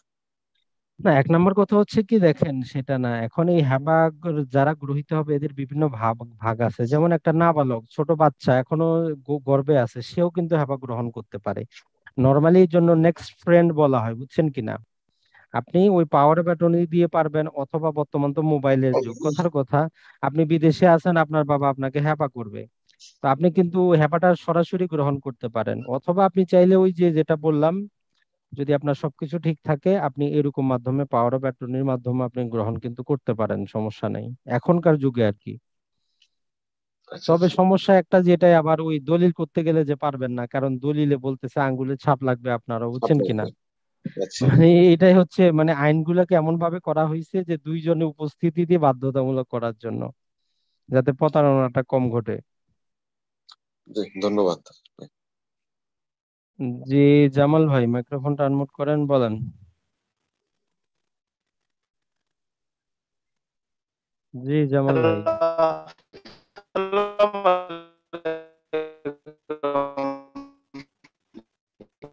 যাক, আপনার নেটওয়ার্ক মনে হয় সমস্যা, কম শোনা যাচ্ছে। তো যাই শুনতে হোক, পাচ্ছেন? জি এখন শোনা যাচ্ছে, বলেন। হ্যালো। বলেন জামাল ভাই। জি ইউসুফ ভাই বলেন, মাইক্রোফোনটা আনমিউট করেন। আসসালামু আলাইকুম। ওয়ালাইকুম সালাম। আবারও কথা বলার সুযোগ হলো আর কি। বিষয়টা হচ্ছে যে জি, আহ, এই কোর্ট ফি এই আইনের এই ইয়েটা আহ, কোন জায়গায় পাইতে পারি? কোর্ট ফি শিডিউলটা, সংক্রান্ত যে আইনটা। জি জি আইনটা জি না জি। শিডিউলটা? আইনটা আইন তো এবং পাবেন, শিডিউল দুইটা। শিডিউলটা পাওয়া যায় না, শি- এই হচ্ছে একটা ঝামেলা, বুঝছেন কিনা? আইনটা পাবেন, দেখ শিডিউলটা আমি গ্রুপে দিয়ে দিব, ওই জন্য আমি ডাউনলোড করে রাখছি, এখানে আছে দেখেন, কোড ফি নিউ শিডিউল। আইনটা পাওয়া যায়, শিডিউলটা খুব কমই পাওয়া যায়, বুঝছেন কিনা? তো আপনি তাহলে যেহেতু একটা কথা মনে করাইলেন, একটা ভালো জিনিস আপনাদেরকে বা যারা লাইভে দেখতেছে তাদেরকে আমরা বলে দেই। আর কারণ এইখানে একটা আগে আমরা প্রথমে কোড ফি আইনের যে শিডিউলটা দেখেন, 1 নাম্বার শিডিউল দেওয়া আছে, লেখা আছে কি অ্যাড ভ্যালোরাম, মানে মূল্য অনুপাতে কোড ফি, ঠিক আছে না নাই?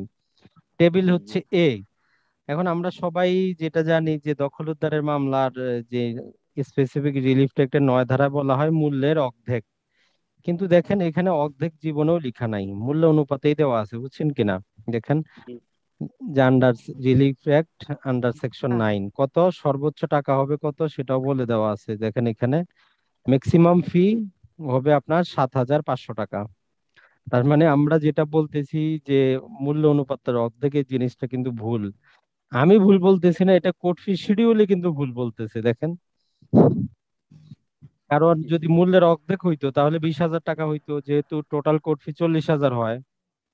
তো এখানে জি জি। বলতেছে ম্যাক্সিমাম হবে আপনার, দেখেন 7,500 টাকা। ঠিক আছে, এটা আমি গ্রুপে দিয়ে দিব, এখান থেকে ডাউনলোড করে নিতে পারবেন। আর জি জি। আইনটাও আছে, আইনটা চাইলে সেখান থেকে নিতে পারবেন, সমস্যা নেই। আচ্ছা আচ্ছা, ধন্যবাদ ধন্যবাদ। জি নোমান ভাই মাইক্রোফোনটা আনমিউট করেন, বলেন। আসসালামু আলাইকুম। আচ্ছা ভাই, ওয়ালাইকুম। যে নামজারি করার ক্ষেত্রে মানে কি কি লাগবে, আর ক্রয় সম্পত্তি নামজারির ক্ষেত্রে কি কি কাগজ লাগবে একটু আবার বলতেন? মানে এক জমির নম্বর কথা নকশা লাগবে কিনা? না, এক নম্বর কথা হচ্ছে কি, নর্মালি যেটা হয় যে আপনার যে মালিকানার দলিলটা আপনার লাগবে, বা আদালতে ডিক্রি বলেন, নিলাম সার্টিফিকেট বলেন, যেটা জি। দিয়ে আপনি মালিকানা দাবি করতেছেন ওইটা লাগবে। তারপরে আপনি আগের মালিকের নামে খাজনাগুলো পরিশোধ করে আসবেন। তারপর আপনি আগের মালিকের নামে খাজনাগুলো পরিশোধ করে আসবেন। যেই খতিয়ানে খাজনা দিচ্ছেন ওই খতিয়ানের কপিটা লাগবে। এখন এই যে নকশা যেটা, এটা নর্মালি কিছু কিছু সেলেন্ড অফিসে কি করে, আপনাকে একটা হাত নকশা দিতে বলে, কলমি নকশা। এটার কোনো মেজারমেন্টের দরকার নাই, আপনি চাইলে নিজেও জাস্ট যে আপনার জমির আশেপাশে কে আছে কত বড় একটা নকশা দিয়ে দিতে পারেন, সমস্যা নাই। এটা কলমি নকশা বলে। কিছু কিছু এসিলেন্ট চায়, সব জায়গায় চায় না। তো এটাই আপনার মেইন, আপনার মালিকানার দলিল। আপনি খাজনা দিয়ে আসবেন, আপনার খতিয়ানটা, আর আপনার আইডি কার্ড, ছবি, আর 20 টাকার কোর্ট ফি দিয়ে দিবেন। আর আপনার অঞ্চলে যদি জরিপ কাজ চলে তাহলে জরিপের যেই ডিপি খতিয়ান যেটা হয় সেটা সাথে জমা দিবেন আর কি।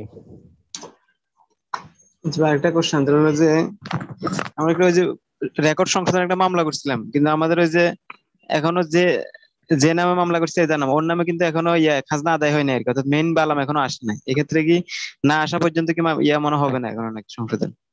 না, আপনি আসলে কি রেকর্ডীয় খতিয়ান, না আপনি ওই যে নামজারি রেকর্ডিও খতিয়ান রেকর্ডিও রেকর্ডিও আদা খতিয়ান। আদালতে করছেন না সিলিন্ডারের কাছে? Land survey tribunal. না, নর্মালি যেটা হয় দেখেন, আপনার মৌজা গেজেট হইলে তো খাজনা শুরু হওয়ার কথা। খাজনা উনি হয়তো দেয় নাই, কিন্তু খাজনা নেওয়া শুরু হওয়ার কথা।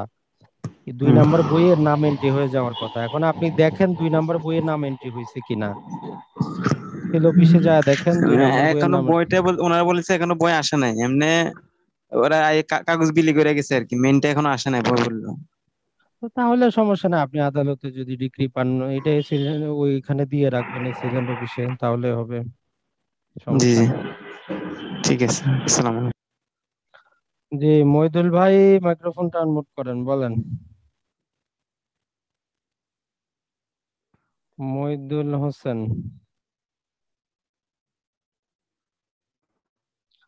তো যাক, উনি সম্ভবত শুনতে। রুবেল ভুঁইয়া, জি বলেন। জি স্যার, আমার প্রশ্ন ছিল যে দুটো সম্পত্তি 5-6 ভাই আছে, 6 ভাই মিললে এক ভাই হেবা করতে পারবে কিনা? 6 ভাই 6 জন মিলে একজনকে হেফা করা যাবে কিনা, তাই তো? জি জি। যাবে, কোনো সমস্যা নাই। যদি হয়, অবশ্যই যদি আপন ভাই হয়, একই বাবা মার হয়, দেওয়া যাবে, সমস্যা নেই। জি, ইসলাম ভাই বলেন। জি ভাই, আপনার সাউন্ডটা খুব কম আসতেছে, যদি একটু হেডফোন লাগাইলে ইয়াটা একটু সামনে নেন।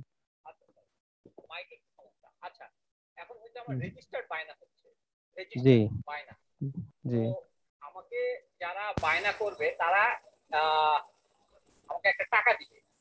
জি তো বায়নাতে কি আমি এরকম কোনো শর্ত রাখতে পারি যে যদি পরবর্তীতে আপনি জমিটা না নেন তাহলে আপনার এত টাকা কর্তন হবে, কারণ আমার জমিটা বেচাটা আমার খুব দরকারি।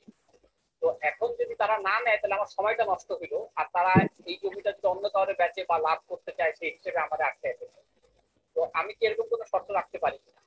নর্মাল কথা হয়েছে, আপনি রাখতে পারেন, সমস্যা নাই। আর না রাখলেও যদি উনি যেটা করেন, নর্মালি আগে বায়না জিনিসটা আপনাকে একটু বুঝতে হবে, কথা বুঝছেন কিনা।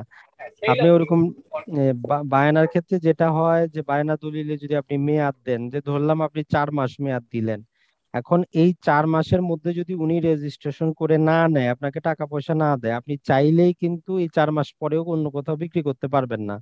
কারণ এই চুক্তি আইন এবং আমাদের স্পেসিফিক রিলিফ ট্যাক্স বলতেছে আরো 1 বছরের মধ্যে উনি চুক্তি প্রবলের মামলা করতে পারবে, কথা বুঝছেন কিনা। এখন তাহলে আপনি বলবেন যে ভাই, তাহলে তো আমি 4 মাসের বায়না করে এখন 12 আর 4 16 মাসের একটা দ্বন্দ্বের মধ্যে পড়ে গেলাম। তো আপনার জন্য রেমেডি যেটা হচ্ছে, উনি যে টাকাটা আপনাকে দিবে বায়না শুরু, আপনি ওই টাকাটা তখনই রাখতে পারবেন যখন 4 মাস শেষ হয়ে যাওয়ার পর উনি রেজিস্ট্রেশন করে নিচ্ছে না। আপনি তখন চুক্তি বাতিলের মামলা করবেন, কথা বুঝছেন কিনা, যে এই চুক্তিটা বাতিল করা হোক এবং উনি যে টাকাটা দিছে ওইটা আপনার অংশে রাখা হোক, কথা বুঝছেন। আদালত যখন আপনাকে ডিক্রিটা দিবে, চুক্তিটা বাতিল করবে, তখন আদালত বলবে ঠিক আছে, আপনার যেহেতু উনি নেয় না, আপনার ক্ষতি হয়েছে, যতটুকু টাকা উনি দিছিল ওইটা আপনি রাখেন, তখনই আপনি আইনগতভাবে রাখতে পারবেন। উনি আর কখনো দাবি করতে পারবে না, না হলে কিন্তু দাবি করবে, বুঝছেন কিনা? আচ্ছা, কিন্তু মানে আমার মানে এটা হচ্ছে আমার জমিটার উপরে ব্যাংকের লোন আছে। জি তো সেই কারণে মানে আমি তো ব্যাংক তো আমাকে মামলা করে ফেলছে। তো জি। এখন যদি আমি তার তার বায়নাতে যদি আটকায় যাই, তাহলে তো আমি আরো মহা বিপদে পড়ে গেলাম। তো তখন না না আমি টাকা রেখেও লাভ হবে না, ব্যাংকেও টাকা দিতে পারতেছি না। আর আরেকটা প্রশ্ন, যদি ব্যাংকের সঙ্গে আমার মর্টগেজ থাকে, তাহলে কি আমি রেজিস্টার্ড বায়না আরেকজনের সঙ্গে করতে পারবো? নর্মালি কথা হচ্ছে কি যে আসলে এগুলা হচ্ছে সব আইনের ফোক ফাকর, মানে কথা হচ্ছে আপনি বাহানা করলে ওরা তো আর জানতে পারতেছে না, কিন্তু আইনগতভাবে আমরা যদি রেজিস্ট্রেশন আইনের 52 এই যে 52 ধারার সাথেও আরো কিছু ধারা যুক্ত আছে, এবং ট্রান্সফার অফ প্রপার্টি অ্যাক্টের 53 ধারার সাথে সিডি ইএফ কিছু ধারা যুক্ত আছে। সেখানে বলছে আপনার যদি কারোর সাথে মর্গেজ থাকে, আপনি মর্গেজকৃত সম্পত্তি অন্য কোথাও বিক্রি করতে পারবেন না। যদি বিক্রয় দলিল করেনও, ওই দলিলটা বাতিল। এখন সেখানে কিন্তু এই বিক্রি চুক্তি সম্পর্কে কিছু বলা নাই, কথা বুঝছেন কিনা? এটাই হচ্ছে আইনের একটু ফাঁকফাকর। সেখানে বিক্রি যদি করেন, দলিলটা অবৈধ হবে। এখন বায়না করলে, কারণ বায়না দলিলে কিন্তু আপনার মালিকানা হস্তান্তরিত হয় না, জাস্ট একটা চুক্তি, বুঝছেন কিনা, যে কিছুদিনের জন্য আমরা বিক্রি করব। ওই বিষয়ে কিন্তু কিছু বলা নাই, তবে নর্মালি আমরা অ্যাজাম্পশন হিসাবে ধরেই নিই আপনি এরকম চুক্তি করবেন না। যেহেতু আপনার ব্যাংকের সাথে ওই সম্পত্তিটার একটা আপনার মর্গেজ আছে, আপনি কোনো কিছু করবেন না, করলেও ব্যাংকের অনুমতি নিয়ে করতে হবে আপনাকে। ব্যাংক একটা আপনাকে নো অবজেকশন সার্টিফিকেট দিবে যে আপনি যদি কারোর সাথে বায়না করেন আমাদের আপত্তি নেই। এইরকম যদি আপনি নিতে পারেন তাহলে প্রপারলি আইনগত ভাবে হয়, আর না হলে তো যেটা বললাম। আর আপনি সবচেয়ে বেস্ট আপনি যে কাজটা করেন, যাদের সাথে বায়না করবেন অ্যাটলিস্ট 1/3 মানি নেওয়ার চেষ্টা করেন। ধরেন 1 লাখ টাকা হইলে অ্যাটলিস্ট 33,000 টাকা নেওয়ার চেষ্টা করেন। তাহলে যারা বায়না করবে পরবর্তীতে না করলেও আপনার কিন্তু লস হবে না, বুঝছেন কিনা? আপনার কিন্তু লস হবে না। জি ভাই, অসংখ্য ধন্যবাদ। জি জিয়াউদ্দিন ভাই, মাইক্রোফোনটা আনমিউট করেন। জি, আসসালামু আলাইকুম। ওয়ালাইকুম সালাম। ভাইয়া, ওই আমাদের গ্রামে যে বাড়িটা আর কি, তো ওখানে প্রবেশপথ আছে আর কি। প্রবেশপথটা প্রায় 100 ইয়ার্স ইউজ করা হয়েছে। এখন প্রবেশপথ যেটা, ওইটা আসলে মূলত ম্যাপের মধ্যে আলাদা করা হয়নি আর কি। এখন যার প্লট দিয়ে যে প্রবেশপথটা, এখন উনি প্রায় 100 বছর পার হয়ে গেছে, কিন্তু এখন উনি বলতেছে এটা অফ করে দেবে আর কি। তা আসলে কি এটা অফ করা কি না সম্ভব? আসলে এখন এটা কি শুধু 1-2 হাত না, লম্বা চড়া 10-12-20 হাতের মতো, কেমন রাস্তা? প্রায় ধরেন 50 ফিট আর কি, 50 ফিটের মতো। না না, সেটা না, চওড়াটার কথা বলতেছি আমরা, চওড়া।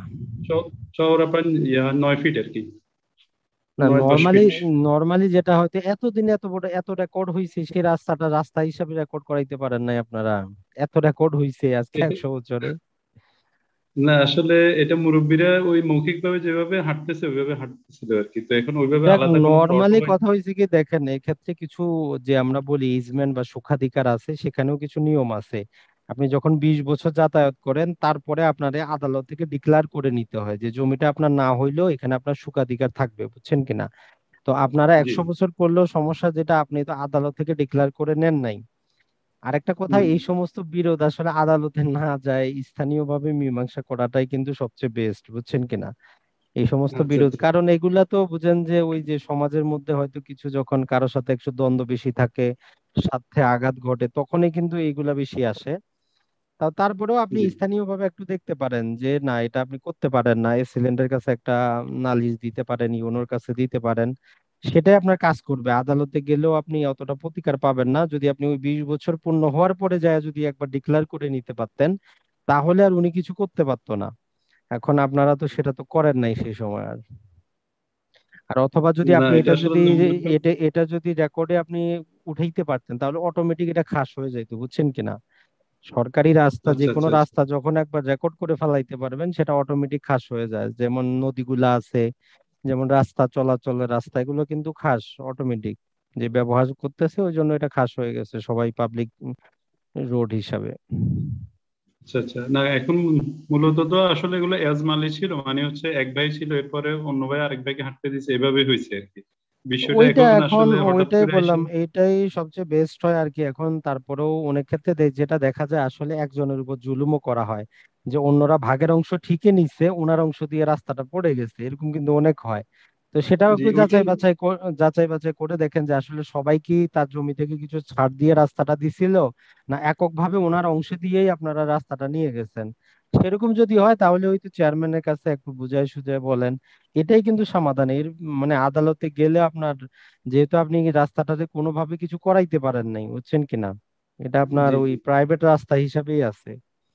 ওই জন্য ওই স্থানীয় চেয়ারম্যান মেম্বার বা ইউনোর মাধ্যমে দেখেন। আর তাছাড়া বর্তমানে যে দলই ক্ষমতায় থাকে, ক্ষমতাসীন দলের সাথে একটু সহযোগিতা থাকলে এটা কোনো জি ফ্যাক্টরি না, বুঝছেন কিনা। আদালতে যাওয়ার চাইতে ওই একটা ফোনেই সব ঠিক হয়ে যাবে।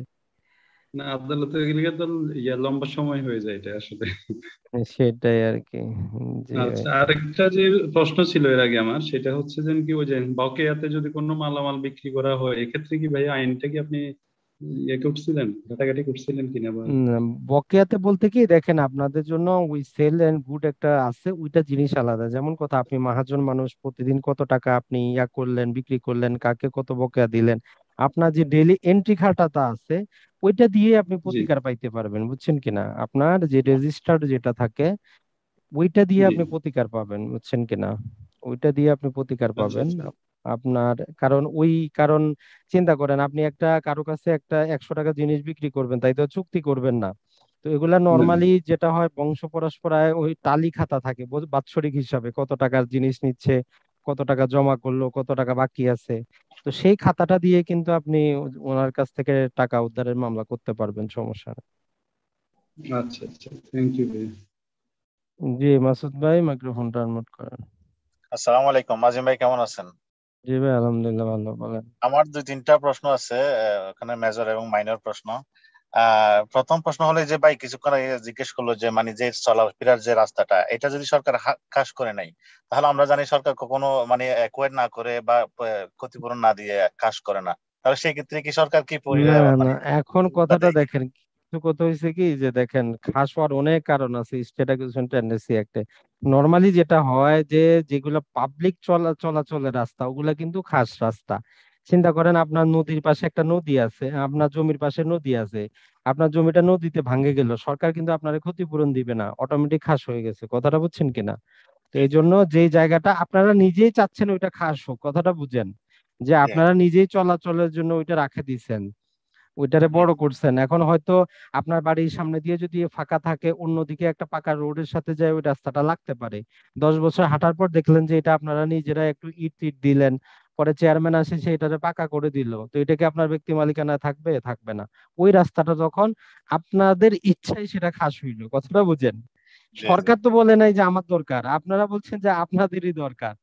তো ওই আচ্ছা জন্য আচ্ছা। ওইরকম যদি আপনারা যদি রেকর্ড যদি করাইতে পারেন, নর্মালি পরবর্তী রেকর্ড গুলাতে রাস্তাটা পৃথক করে দেয়, পৃথক করে ওই যে জায়গাটা ওইটা সরকারি খাস খতিয়ানে নিয়ে, সরকারি খাস খতিয়ানে 4টা ভাগ থাকে, এই 1 নাম্বার খতিয়ানে 8 নাম্বার রেজিস্টারে 4টা অংশ থাকে, বুঝছেন কিনা। একটা হচ্ছে যে জমিটা পাবলিক ইউজের জন্য, যেটা সরকার কারো কাছে ইজারা দিতে পারে না, বন্দোবস্ত দিতে পারে না। যেমন রাস্তা আছে, নদী আছে, কিছু আছে কৃষি জমি খাস, কিছু অকৃষি জমি খাস, কিছু আছে যেগুলো সরকার অধিগ্রহণ করে, মানে নানা প্রকার খাস জমিরও ভাগ আছে, বুঝছেন কিনা। জি জি। আচ্ছা আচ্ছা, আমার দ্বিতীয় প্রশ্ন হলো মানে কেউ একটা মানে একটা জমি বিক্রি করছে এবং সে 12 বছর পর্যন্ত ওনার দলিল নিয়ে উনি কখনো দাবি করে নাই। এখন 12 বছর পরে সেটা তামাদি আইন হয়ে গেছে। এখন উনি আদালতে দখল উদ্ধার এবং মালিকানার জন্য মালিকানা তো দখল উদ্ধারের মামলা করছে। এখন সেই ক্ষেত্রে উনি উনি যদি আদালতে যদি তামাদি আইনে যদি সেটা বারিত হয়ে যায়, এখন সে যদি মানে মামলা করার আগের দিন যদি ওইখানে জায়গার মধ্যে গিয়ে যে উনি দখল দেখায় যে আমার জায়গা আমার দখলে, এখন সেই ক্ষেত্রে আদালতের পক্ষ থেকে স্পেসিফিকলি মানে আদালত কি কোনো ইনভেস্টিগেশন করবে কিনা যে জায়গা কার দখলে ছিল এতদিন? না, কথা হয়েছে ওই জন্যই তো যে সিপিসি তে দেওয়া আছে না আপনার, আমরা যদি দেখি যে স্পেশাল প্রসিডিং দেওয়া আছে, ইনসিডেন্টাল প্রসিডিং কমিশন আছে, আপনি যদি 75 থেকে 79 ধারা দেখেন, আপনি আবেদন করেন যে আসলে তার সে যে করছে এটা ভুয়া বলছে, প্রয়োজনে আদালত একটা কমিশন ইস্যু করুক। একটা কমিটি গঠন করে দেখ, যারা ওই মাঠে যায় বাস্তবে দেখবে, আশেপাশের লোকদের জিজ্ঞেস করবে, বুঝছেন কিনা। আপনার আইনজীবীরা বলেন আপনার অ্যাপ্লিকেশন দেওয়ার জন্য যে এইটা উনি দখলে ছিল না, কথা বুঝছেন কিনা। আপনি চাইলে জি জি অ্যাপ্লিকেশন সাবমিট করতে পারেন, ওই জন্যই তো দেওয়া আছে ইনসিডেন্টাল প্রসিডিং। জি জি, আমার একটা লাস্ট কোয়েশ্চেন, সেটা হলো যে সাইবার সাইবার ক্রাইম নিয়ে আপনার কি কোনো ভিডিও থাকবে কিনা, আমি আপনাকে হোয়াটসঅ্যাপে মেসেজ দিয়েছিলাম। না কারণ আসল এখানে কথা, কথা হচ্ছে আমার আমার আমার এই অনুরোধটা হচ্ছে কেন জানেন, গত পরশুদিন আমার আমার আমার একটা মাস্টার কার্ড থেকে মানে অটোমেটিক্যালি একজন মানে আমার কার্ডটা হ্যাকিং করে, আমার কার্ডটা ইউজ করে অনলাইনে পেপাল ইউজ করে উনি আমার প্রায় বাংলাদেশি প্রায় 5 লক্ষ টাকা পর্যন্ত নিয়ে গেছে। এখন সেই ক্ষেত্রে আমি ব্যাংকের কাছে ওটা ক্লেম করছি। এখন ক্লেম করার পরে তারা আসলে বিষয়টা ইগনোর করার চেষ্টা করতেছে, আমি যতদূর সম্ভব বুঝতে পারছি। তো এখন সেই ক্ষেত্রে আমি তাদের টার্মস এন্ড কন্ডিশন এগুলো সবগুলো করছি, ওখানে সবকিছু মানে স্পষ্ট আকারে লেখা আছে। যদি আমার কার্ড থেকে কেউ কোনো ফ্রড ট্রানজাকশন হয়, তাহলে আমি যদি সাথে সাথে তাদেরকে ইনফর্ম করি, তাহলে সেটা লাইবিলিটিস তারা নেবে বা তারা ওটা ব্যাক নিয়ে আসবে, রিফান্ড করে দেবে। এখন তারা আসলে মানে টেকনিক্যালি আমার বিষয়টা কিন্তু কিন্তু ইগনোর করার চেষ্টা করতেছে। এখন আমরা কোন সেই জেলায়, ক্ষেত্রে আমি সাইবার, হ্যাঁ হ্যাঁ, ঢাকায় না ঢাকার বাইরে? না আমি বাইরে, আমি কুয়েতে আছি। ও আচ্ছা, যাক, এর আগে মনে হয় আপনি বলছিলেন আপনি ওই তো অন্য একটা বিষয়। আচ্ছা সেটা না, জি কথা জি হচ্ছে কি আসলে জিনিসটা আইনের তো আর অভাব নাই। এখন কথা হচ্ছে যে নর্মালি যেটা হয় কি, আমার ভিডিও গুলো আমি বেশিরভাগই দেওয়ানি রিলেটেড তৈরি করার চেষ্টা করি, কথা বুঝছেন কিনা। যে জি তৈরি করা যাবে না এমন বিষয় না তো। আসলে আমরাও চাই, ওই জন্যই তো আমরা এই যে আমাদের কোর্স গুলা চলতেছে, এখানে কিন্তু আমরা অনেক আমাদের গত কোর্সে আমরা যে কিভাবে একটা ইউটিউব চ্যানেল তৈরি করবে, কিভাবে যে কোনো আইনের ভিডিও তৈরি করবে, আমাদের গত যে ক্লাসগুলো, এখানে হয়তো কতজন আছেন ভালো ভালো অ্যাডভোকেট আছেন, নিজেরাও অ্যাডভোকেট। তো ওই জন্যই কিন্তু আমাদের কোর্সটা, যে শুধু আমার একার উপর চাপ কেন আসবে, আরো যারা জি জি। আছেন তারাও যদি আসে তাহলে আপনাদের মতো যারা আছে তাদের উপকার আসবে। তো আপনি একটা কাজ করেন, আমার হোয়াটসঅ্যাপে মেসেজ দিয়েন, দেখি জি। আমি আপনাকে এটা করবো না। ওকে। অবশ্যই, থ্যাংক ইউ সো মাচ আজম ভাই। জি জামাল ভাই, মাইক্রোফোনটা আনমিউট করেন। হ্যালো, আসসালামু আলাইকুম। ওয়ালাইকুম সালাম। হ্যাঁ ভাইয়া, আমার দাদার এসে সম্পত্তি ছিল। হ্যাঁ, জি জি এসে সম্পত্তি থাকার কারণে পরবর্তীতে এসে থেকে আর এসে মানে এক প্রতিবেশী কিছু অংশ আমার দাদার নামে রাখছে আর কিছু অংশ তাদের নামে রেকর্ড হয়ে গেছে। কিন্তু আমরা জি এলাকার মিটিং এর মাধ্যমে জানতে পারলাম স্থানীয় ভাবে আমার জি দাদা তাদের কাছে কোনো সম্পত্তি বিক্রি করে নাই এবং তারা স্বীকার করছে আমাদের কাছে সম্পত্তি কোনো বিক্রি করে নাই।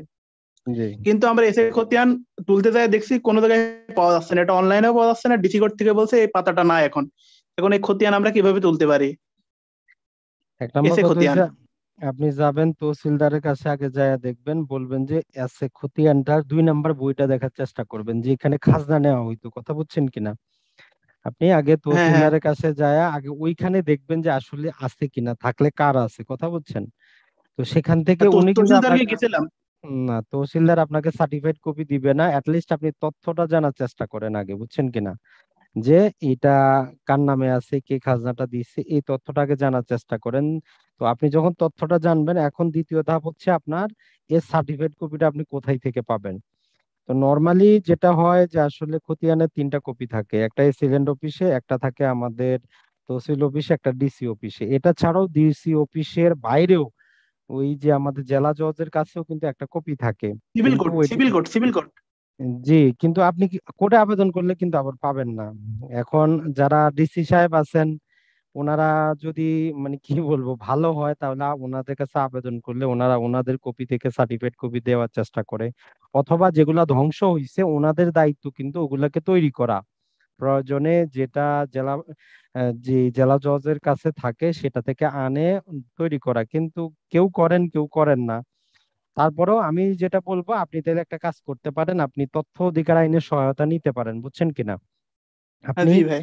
জেলা প্রশাসকের কার্যালয়ে আপনি আবেদন করবেন, ওই খতিয়ানটা সম্পর্কে আপনি তথ্য চাবেন, যে এসে এত নাম্বার খতিয়ানের কে মালিক, কতটুকু জমি, বর্তমানে ওই খতিয়ানে কতটুকু জমি আছে। আপনি তথ্য অধিকার আইনে এটা চাবেন, চাওয়ার পরে তারা তথ্য দিতে বাধ্য, বুঝছেন কিনা, যে এটা কি হয়েছে। আমরা তখন গোপন সূত্রে মানে জি রেকর্ড রুমের কিছু লোকে চোরাই পথে তোলা যায়, ওই সিস্টেমে কিছু টাকা দিয়ে গেছিলাম। ওরা বললো এই পাতাটাই নাই, পাতাটা মানে ইনসিডেন্টলি মানে টাকা দিয়ে এটা ছিঁড়ে ফেলা হয়েছে বাবা, কিছু আমাকে বললো, তথ্য দিল। তো ভাই সেটাই বললাম, ছিঁড়ে ফালাইলেও সমস্যা নাই তো। এই 1 নম্বর বইয়ের থেকে 2 নাম্বার বই প্রস্তুত হয়, যেখানে খাজনা নেয় তহসিল অফিসে, বুঝছেন কিনা? 1 কপি হ্যাঁ এসিলেন্ট হ্যাঁ হ্যাঁ অফিসে থাকে, 1 কপি ডিসি অফিসে থাকে, 1 কপি থাকে জেলা জজের কাছে। তো একটা পাতা ছিঁড়লে তো আর কিছু যায় আসে না, কথা বুঝছেন কিনা? তো এই জন্য এখান থেকে আপনি, যদি ইয়ে করা হয়, ঢাকা থেকে কি পাওয়া সম্ভব? ঢাকা রেকর্ড না, রুম? ঢাকা থেকে আপনি এখন আপনার পরিচিতি কেমন, লোক কেমন, তার উপর নির্ভর করে। আপনার যদি এমনি নর্মাল পন্থায় আপনি ভূমি রেকর্ড জরিপ অধিদপ্তর থেকে পাবেন না, নর্মাল পন্থায়, সহজ কথা। এখন আপনার যদি লোক থাকে, ওরকম যদি লোক থাকে, আপনি ওয়ার্কিং ভলিউম ফাইনাল গেজেটটা সেটা নিতে পারেন। কিন্তু এটা সাধারণ ব্যক্তির জন্য না, যাদের লোক আছে, ক্ষমতা আছে, তাদের জন্য, বুঝছেন কিনা? কিন্তু নর্মাল নর্মাল ভাবে আমি তথ্য অধিকারে এটা ডিসি আপনি অফিসে একটা এসি আবেদন জানাতে পারি। আপনি 2 জায়গায় করেন, এসিলেন্ট অফিসেও করেন, ওটা তো জাস্ট একটা ফর্ম পাওয়া যায় ফ্রিতে, 20 টাকার কোড ফি, আবেদন করে দিবেন। এসিলেন্ট অফিসেও করেন, ডিসি অফিসেও করেন, দেখেন আপনাকে কি তথ্যটা দেয়, বুঝছেন কিনা? তারা তথ্য দিতে বাধ্য যে এই খতিয়ানটার কি অবস্থা। আর এটা যে কাজটা করছে মানে তাদের নামে আরএস রেকর্ড হয়ে গেছে, এটা কি প্রতারণা বলে সিস্টেম নাকি কেমন কি বিষয় আসবে না পরবর্তীতে? না, প্রতারণা আসলে এটা তো না। এখন এইটা রেকর্ডের কারণে আসলে এটা প্রতারণা হয় না, এটা ভুলে আসতে পারে, নানা প্রকার কারণে আসতে পারে। এখন জমি যদি আপনার দখলে থাকে, আপনি রেকর্ড সংশোধন করবেন, এটাই হচ্ছে না কথা, এখন বুঝছেন দখল কিনা? নিয়ে নিয়েছে তারা, তাদের নামে না, মানে একটা এখন জমির কথা, অর্ধেক তাদের নামে দখল হয়ে গেছে। আপ- আপনার জন্য আইনে তো বিভিন্ন রকম প্রতিকার দেয় ভাই, যে 2 মাসের মধ্যে হইলে 1 মামলা যাবেন, 6 মাসের মধ্যে হইলে 1 মামলা যাবেন, 12 বছর হইলে 1 মামলা যাবেন। এখন আপনি যদি না যান, দোষ তো আর আইনের না, তাই না? আইন বলছে দুই হ্যাঁ মাসের হ্যাঁ, মধ্যে হইলে আপনার কিচ্ছু লাগবে না, আবেদন করেন, আপনার দখলে আপনারে ফিরায় দিব। 2 মাসের মধ্যে 25 যান নাই, বছর হয়ে গেছে, সেটা আমরা 25 বছর পরে জানতে পারলাম এলাকা ভাবে 25 বছর গড়ে তো হয়ে গেছে। যাক, আপনি তারপরেও যেটা বললাম, যে বর্তমানে আপনি একটা উকিল নোটিশ দিতে পারেন, দিয়ে তাদেরকে একটু, তাদের সাথে নেগোসিয়েশন করতে পারেন, টাকা পয়সা নিতে পারেন। অনেক ক্ষেত্রে যেটা বললাম না, জোরপূর্বক দখলও করে নেয়, কথাটা বুঝছেন কিনা? হম হম মানে হম। বাস্তবে দেখা যে যারা মালিক তারা আদালত না, তারা জোরপূর্বক দখল করে নেয়। প্রকৃত মালিক তখন, মানে যিনি দখলে ছিল জোরপূর্বক, তখন উনি বাইরে চলে যায়, ওনার কাছে তো দলিল নাই, কিছু নাই, উনি আর কি করবে? তো পরে যে একটা সমঝোতায় আসে, যাই হোক, টাকা পয়সা দিয়ে মীমাংসা করে নেয়। এখন সেটা আপনার উপর, আপনি যে সম্পত্তি দাবি করতেছেন সেটার দাম কেমন, ভ্যালুয়েশন কেমন, আপনার ক্ষমতা কেমন, তার উপর নির্ভর করে। এখন আপনি দেখেন, আজ যেটা বললাম, তথ্য অধিকার আইন একটা তথ্য চান, যদি সেখান থেকে তথ্য পান তো ভালোই হবে। আচ্ছা, অসংখ্য ধন্যবাদ। আসসালামু আলাইকুম। জি, ললিত মোহন জি, বলেন, মাইক্রোফোনটা আনমিউট করেন। হ্যালো ভাইয়া, আদাব। জি দাদা, বলেন। হ্যাঁ, আহ, দাদা ওই যে আমাদের মানে আমার দাদার কিছু আগে জমি ছিল, তো জি অনেকে কেউ মানে এলাকার লোক বলতেছে কেউ এসটি দিচ্ছে, কারো বলে এসটি দেয় নাই। তো এখন আমরা আবার কিছু জমি রাস্তার সাথে মানে আগের হিন্দু ধর্মের কিছু একটা মূর্তির ইয়ে ছিল, থান ছিল, তো জি সেই জমিটা মানে এখন শুনতেছি আর কি, আগে তো জানি না। তো ওই জমিটা বলে আমাদের ছিল, আমরা পাচ্ছি। তো ওই জমির লোকের কাছে গেছি, উনি আবার স্বীকার করলো যে হ্যাঁ ওটা জমি, ওটা আছে, এত মানে 200-300 শতকের মতো ওটা আছে। তো ওই জমির ওই দাগেরই আবার কিছু জমি অন্য মানুষের কাছে বিক্রি করছে, ওই বর্তমান যে দখলে আছে। তো জি আবার ওনার কাছে গেছি, উনি ওনাকে আবার এসটি এখনো দিতে পারেনি, অথচ 12-14 বছর হয়ে যাচ্ছে এসটি দিতে পারেনি। এক ওই দাগের, আর ওই দাগের জমি তো আবার আমার এখন দাদার। আপনি কি চান, আপনার কি সমস্যা, আপনি কি চান সেটা বলেন। এখন আমি আমার দাদার ওই নামে মানে সার্চ দিয়ে ওই আছে খতিয়ানে মানে কিছু দাগ দেখা যাচ্ছে, তো এই দাগগুলো ওই দাদার নামেই দেখতেছি আছে। তো এখন ওই জমিগুলা যদি আমি এখন দেখি যে কথা হয়েছে কি ভাই, শুধু দাদার নামে আছে খতিয়ানে থাকলে তো হবে না, আপনার দাদা বিক্রিও করতে পারে। আছে খতিয়ানে 2 নম্বর একটা বই হয়, সেখানে দেখতে হবে যে আপনার দাদা কারো কাছে বিক্রি করছে কিনা, কথা বুঝছেন কিনা? জি ভাই। এখনকার যে রেকর্ড চলতেছে, এখন যেটা চলতেছে, এইটাতে কার নাম আছে? যিনি দখলে আছেন তার নামই আছে, না আপনার দাদার নাম আছে এখনকারটাতে, যেটা বিএসবিআরএস চলতেছে? এখন এই বর্তমানটা কিভাবে দেখবো এখন? এখন আপনার এলাকার উপর ভিত্তি করে আপনি তহসিল অফিসে গেলেই জানতে পারেন আপনার কোন এলাকা। এটা আমাদের ঠাকুরগাঁ জেলার। আপনি ঠাকুরগাঁতে তো জরিপ কাজ চলতেছে, আপনি যান সেটেলমেন্ট অফিসে, যান উপজেলা সেটেলমেন্ট অফিসে, যায় দেখেন ওই দাগের সম্পত্তিটা এখন কার রেকর্ডে আসতেছে, বুঝছেন কিনা? যদি কোনো নতুন মালিক থাকে, ওই বইটার মধ্যে আপনি দেখবেন মন্তব্য কলামে দলিল নাম্বার দেওয়া আছে, বুঝছেন কিনা? আপনি কালকে তো শনি শুক্রবার, আপনি রবিবারে যান, আপনার ওই উপজেলা সেটেলমেন্ট অফিসে যান। উপজেলার মধ্যে একটা সেটেলমেন্ট অফিস পাবেন, সেখানে জরিপ কাজ চলমান। তাদেরকে বলবেন এই দাগের জমিটা বর্তমান নতুন কত দাগ হইলো, কার নামে রেকর্ড হইলো, বুঝছেন কিনা। ওইটা দেখেন আর মন্তব্য করলাম দেখেন যে যার নামে রেকর্ড হোক সেখানে দলিল নাম্বার থাকবে। তো সেই দলিল নাম্বার উঠায় দেখতে পারেন, বুঝছেন কিনা। এখন দেখেন আপনার দাদার নাম আসলো না অন্য কারো নাম আসলো। ও, তাহলে আমাদের ঠাকুরগাঁয়ে কি তাহলে এখন ইয়া চলতেছে তাহলে সেটেলমেন্ট? এখন এখন বিএস চলতেছে, জি বিএস জরিপ চলতেছে। ও, ওইখান থেকে গেলে কি আবার টাকা পয়সা লাগবে নাকি?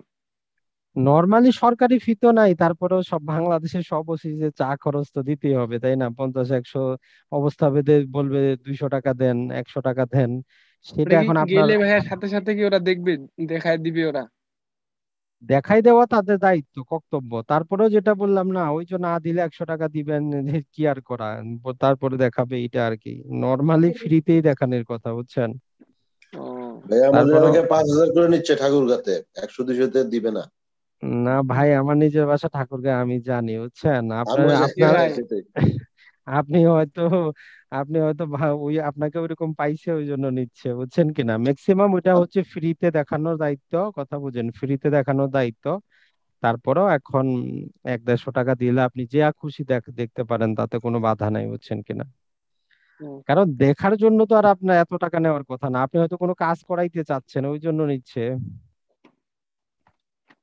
তো ভাইয়া জি মানিক ভাই, মাইক্রোফোনটা আনমিউট করেন। আসসালামু আলাইকুম ভাই। জি আমি আসলে একটা দলিল লেখক সম্পর্কে একটু জানতে চাচ্ছিলাম যে দলিল বলেন। লেখক চাইলে কি কি বিপদে ফেলতে পারে আমাকে। কারণ আমি আপনার যে এলাকায় দলিল জমি কিনছি সেই এলাকারই দলিল লেখক দিয়ে দলিলটা করাইছিলাম, আমার খুব হ্যারাসমেন্ট হইতে হয়েছে। তো আমি হ্যারাসমেন্টের হিসাবটা একটু সময় লাগবে, তো অনেক ভাইয়া প্রশ্ন করবে, তাই আর কি আমি একটু সংক্ষেপে জানতে চাই কি কি বিপদে চাইলে সে আমাকে ফেলতে পারে আর কি। এটা কথা না, আপনারা চাইলে ফকিরি করে দিতে পারে, ওইটা হচ্ছে কথা। আপনি রাস্তার পাশে জমি নিচ্ছেন, ভিতরে জমি দিয়ে দিতে পারে, 10 শতক নিচ্ছেন, 5 শতক করে দিতে পারে, ওইটা বলে লাভ নাই। দেখেন, দলিল লেখকের দোষ দিয়ে লাভ নাই। দোষ আপনারই। কারণ হচ্ছে আমরা যেটা করি, যেই দিন রেজিস্ট্রেশন করব ওই দিনে যাই, তাড়াহুড়ো করে যাই, দলিলটা তৈরি করি। আজকের ক্লাসে আমরা প্রথমে বলছি, আপনি আজকে দলিলটা তৈরি করে তার 3 মাস পরেও রেজিস্ট্রেশন করতে পারবেন। সেখানে দলিল লেখক যে এই যে সমস্ত কিছু লিখলো, আপনি নিজে পড়েন যে আপনি যে দাগে জমি দিচ্ছেন সেই দাগটা উল্লেখ আছে কিনা, ততটুকু অংশ উল্লেখ আছে কিনা, যাবতীয় সবকিছু নিজে না পারেন আপনার বিশ্বস্ত আরেকজনকে দিয়ে পড়ান, বুঝছেন কিনা। এখন দলিল লেখক তো উনাকে জিজ্ঞেস করলে উনি বলবে যে ভাই ভুল হয়েছে, ভুল হইতেই পারে, বুঝছেন কিনা। তো এখন সেটা বলে তো লাভ নাই। আপনার উচিত হবে দলিলটা তৈরি করে নিজে পড়েন বা কারো মাধ্যমে পড়ান, 2 দিন 4 দিন 10 দিন 3 মাস পর্যন্ত সময় আছে, আপনি রেজিস্ট্রেশন করতে পারবেন, বুঝছেন। তো এই জন্য আসলে দলিল লেখক যদি মানে আপনার সাথে প্রতারণা দলিল করতে লেখার চায়। পরে রেজিস্ট্রি হওয়ার পরে এখন পর্যন্ত আমার দেয় নাই, রসিদই দেয় নাই সে। ওই তো বলতেছে সেটা। খালি সামনের নর্মালি এটা সপ্তাহে কি এক সপ্তাহ। নর্মালি এটা কি জন্য করে ওনারা, বুঝছেন, যখন দলিলটা উত্তোলন করবে আপনার কাছ থেকে আর 1-1.5 হাজার আদায় করবে, বলে যে নেন আপনার মূল দলিল দেন 2,000 টাকা, ওই জন্য ওনারা দিতে চায় না, বুঝছেন। তো নর্মালি আপনার সেটা যদি নাও থাকে, টেনশনের কারণ নাই। আপনি কত তারিখে কত সালে দলিল রেজিস্ট্রেশন করছেন ওইটা অন্য দলিল লেখককে দেন, বা যারা ওইখানে কাজ করে তাদেরকে দিলে আপনাকে একটা সার্টিফাইড কপি উত্তোলন করে দিবে আপনার দলিলের। ওইটা দিয়ে আপনি সব কাজ করতে পারবেন, বুঝছেন। আর তাদের মাধ্যমে একটু খোঁজ নেন আপনার দলিলটার কি অবস্থা। আর একান্তই যদি উনি না দেয়, আপনি ওই আরো টাকার উপর টাকা খরচ আর কি, আপনি একটা ওই আবেদন দিবেন, রসিদ হারায় গেছে, 1,000 টাকা নিবে, রেডি হইলে আপনাকে দিয়ে দিবে, বুঝছেন কিনা। ওইটার জন্য আপনার পড়ে থাকতে হবে না, বুঝছেন।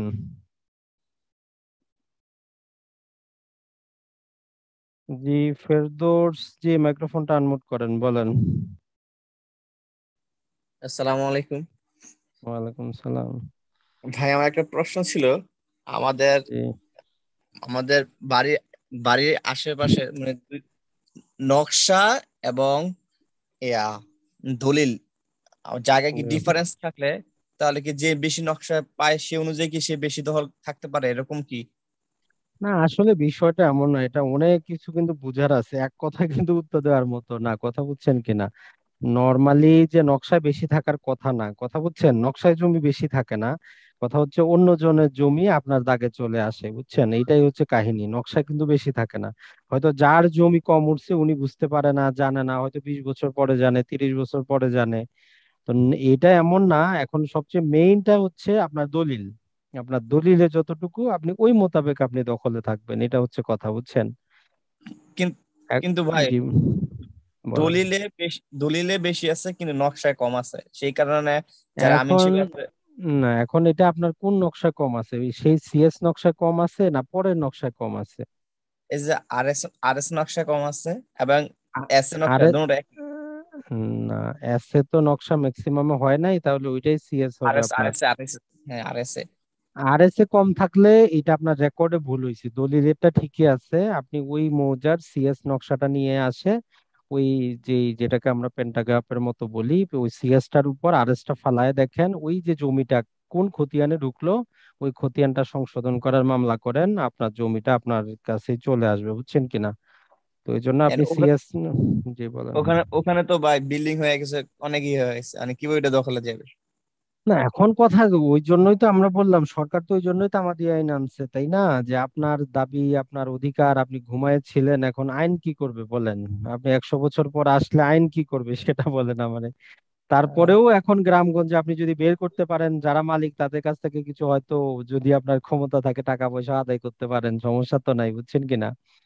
টাকা জি ভাই। পয়সা আদায় করতে পারেন, বা সাইডে জমি থাকলে বলতে পারেন যে আমারটার মধ্যে ঘর দিয়েছেন, আমার ওই সাইডে দিয়ে দেন, কথা বলছেন না। নাই জি। আসলে করলে অনেক কিছুই করা যায়, কিন্তু না করলে তো নাই। আরেকটা ভাই প্রশ্ন আছে আমার, ওই যে জি জি পাশের পাশের বাড়ি এক যে লোকের নামে রেকর্ড হয়েছে, ওনার ফুফুর অংশটুকু নিছিলাম। জি এখন এখন রেকর্ডে আসছে উনার উনার ফুফুর কোনো রেকর্ডে নাই, অংশ নাই। জি তো আপনি এখন কি এখন কি ওইদিকে দখল চাচ্ছেন? করতে পারবো? এখন ওই অংশটুকু আমি দখল করতে পারবো?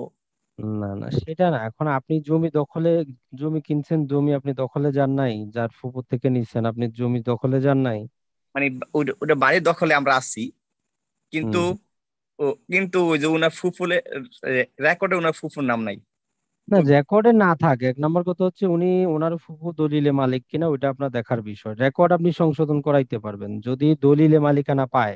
সহজ কথা, আপনি দলিলে আগে মালিকানা খুঁজেন, যে ওনার ফুফু যে জমিটার মালিক হইলো উনি আসলে মালিক কিনা, যদি হয় আপনি রেকর্ডটা সংশোধন করাইতে পারবেন। ওই জন্য আমরা বারবার বলি, রেকর্ডে নাম আসলে কেউ জমির মালিক হয় না, বা কারো নাম চলে গেলেই তার মালিকানা চলে যায় না, বুঝছেন কিনা। এই জন্য আগে দলিলের মাধ্যমে ওনার মালিকানাটা খুঁজেন যে ওনার ফুফু মালিক ছিল কিনা।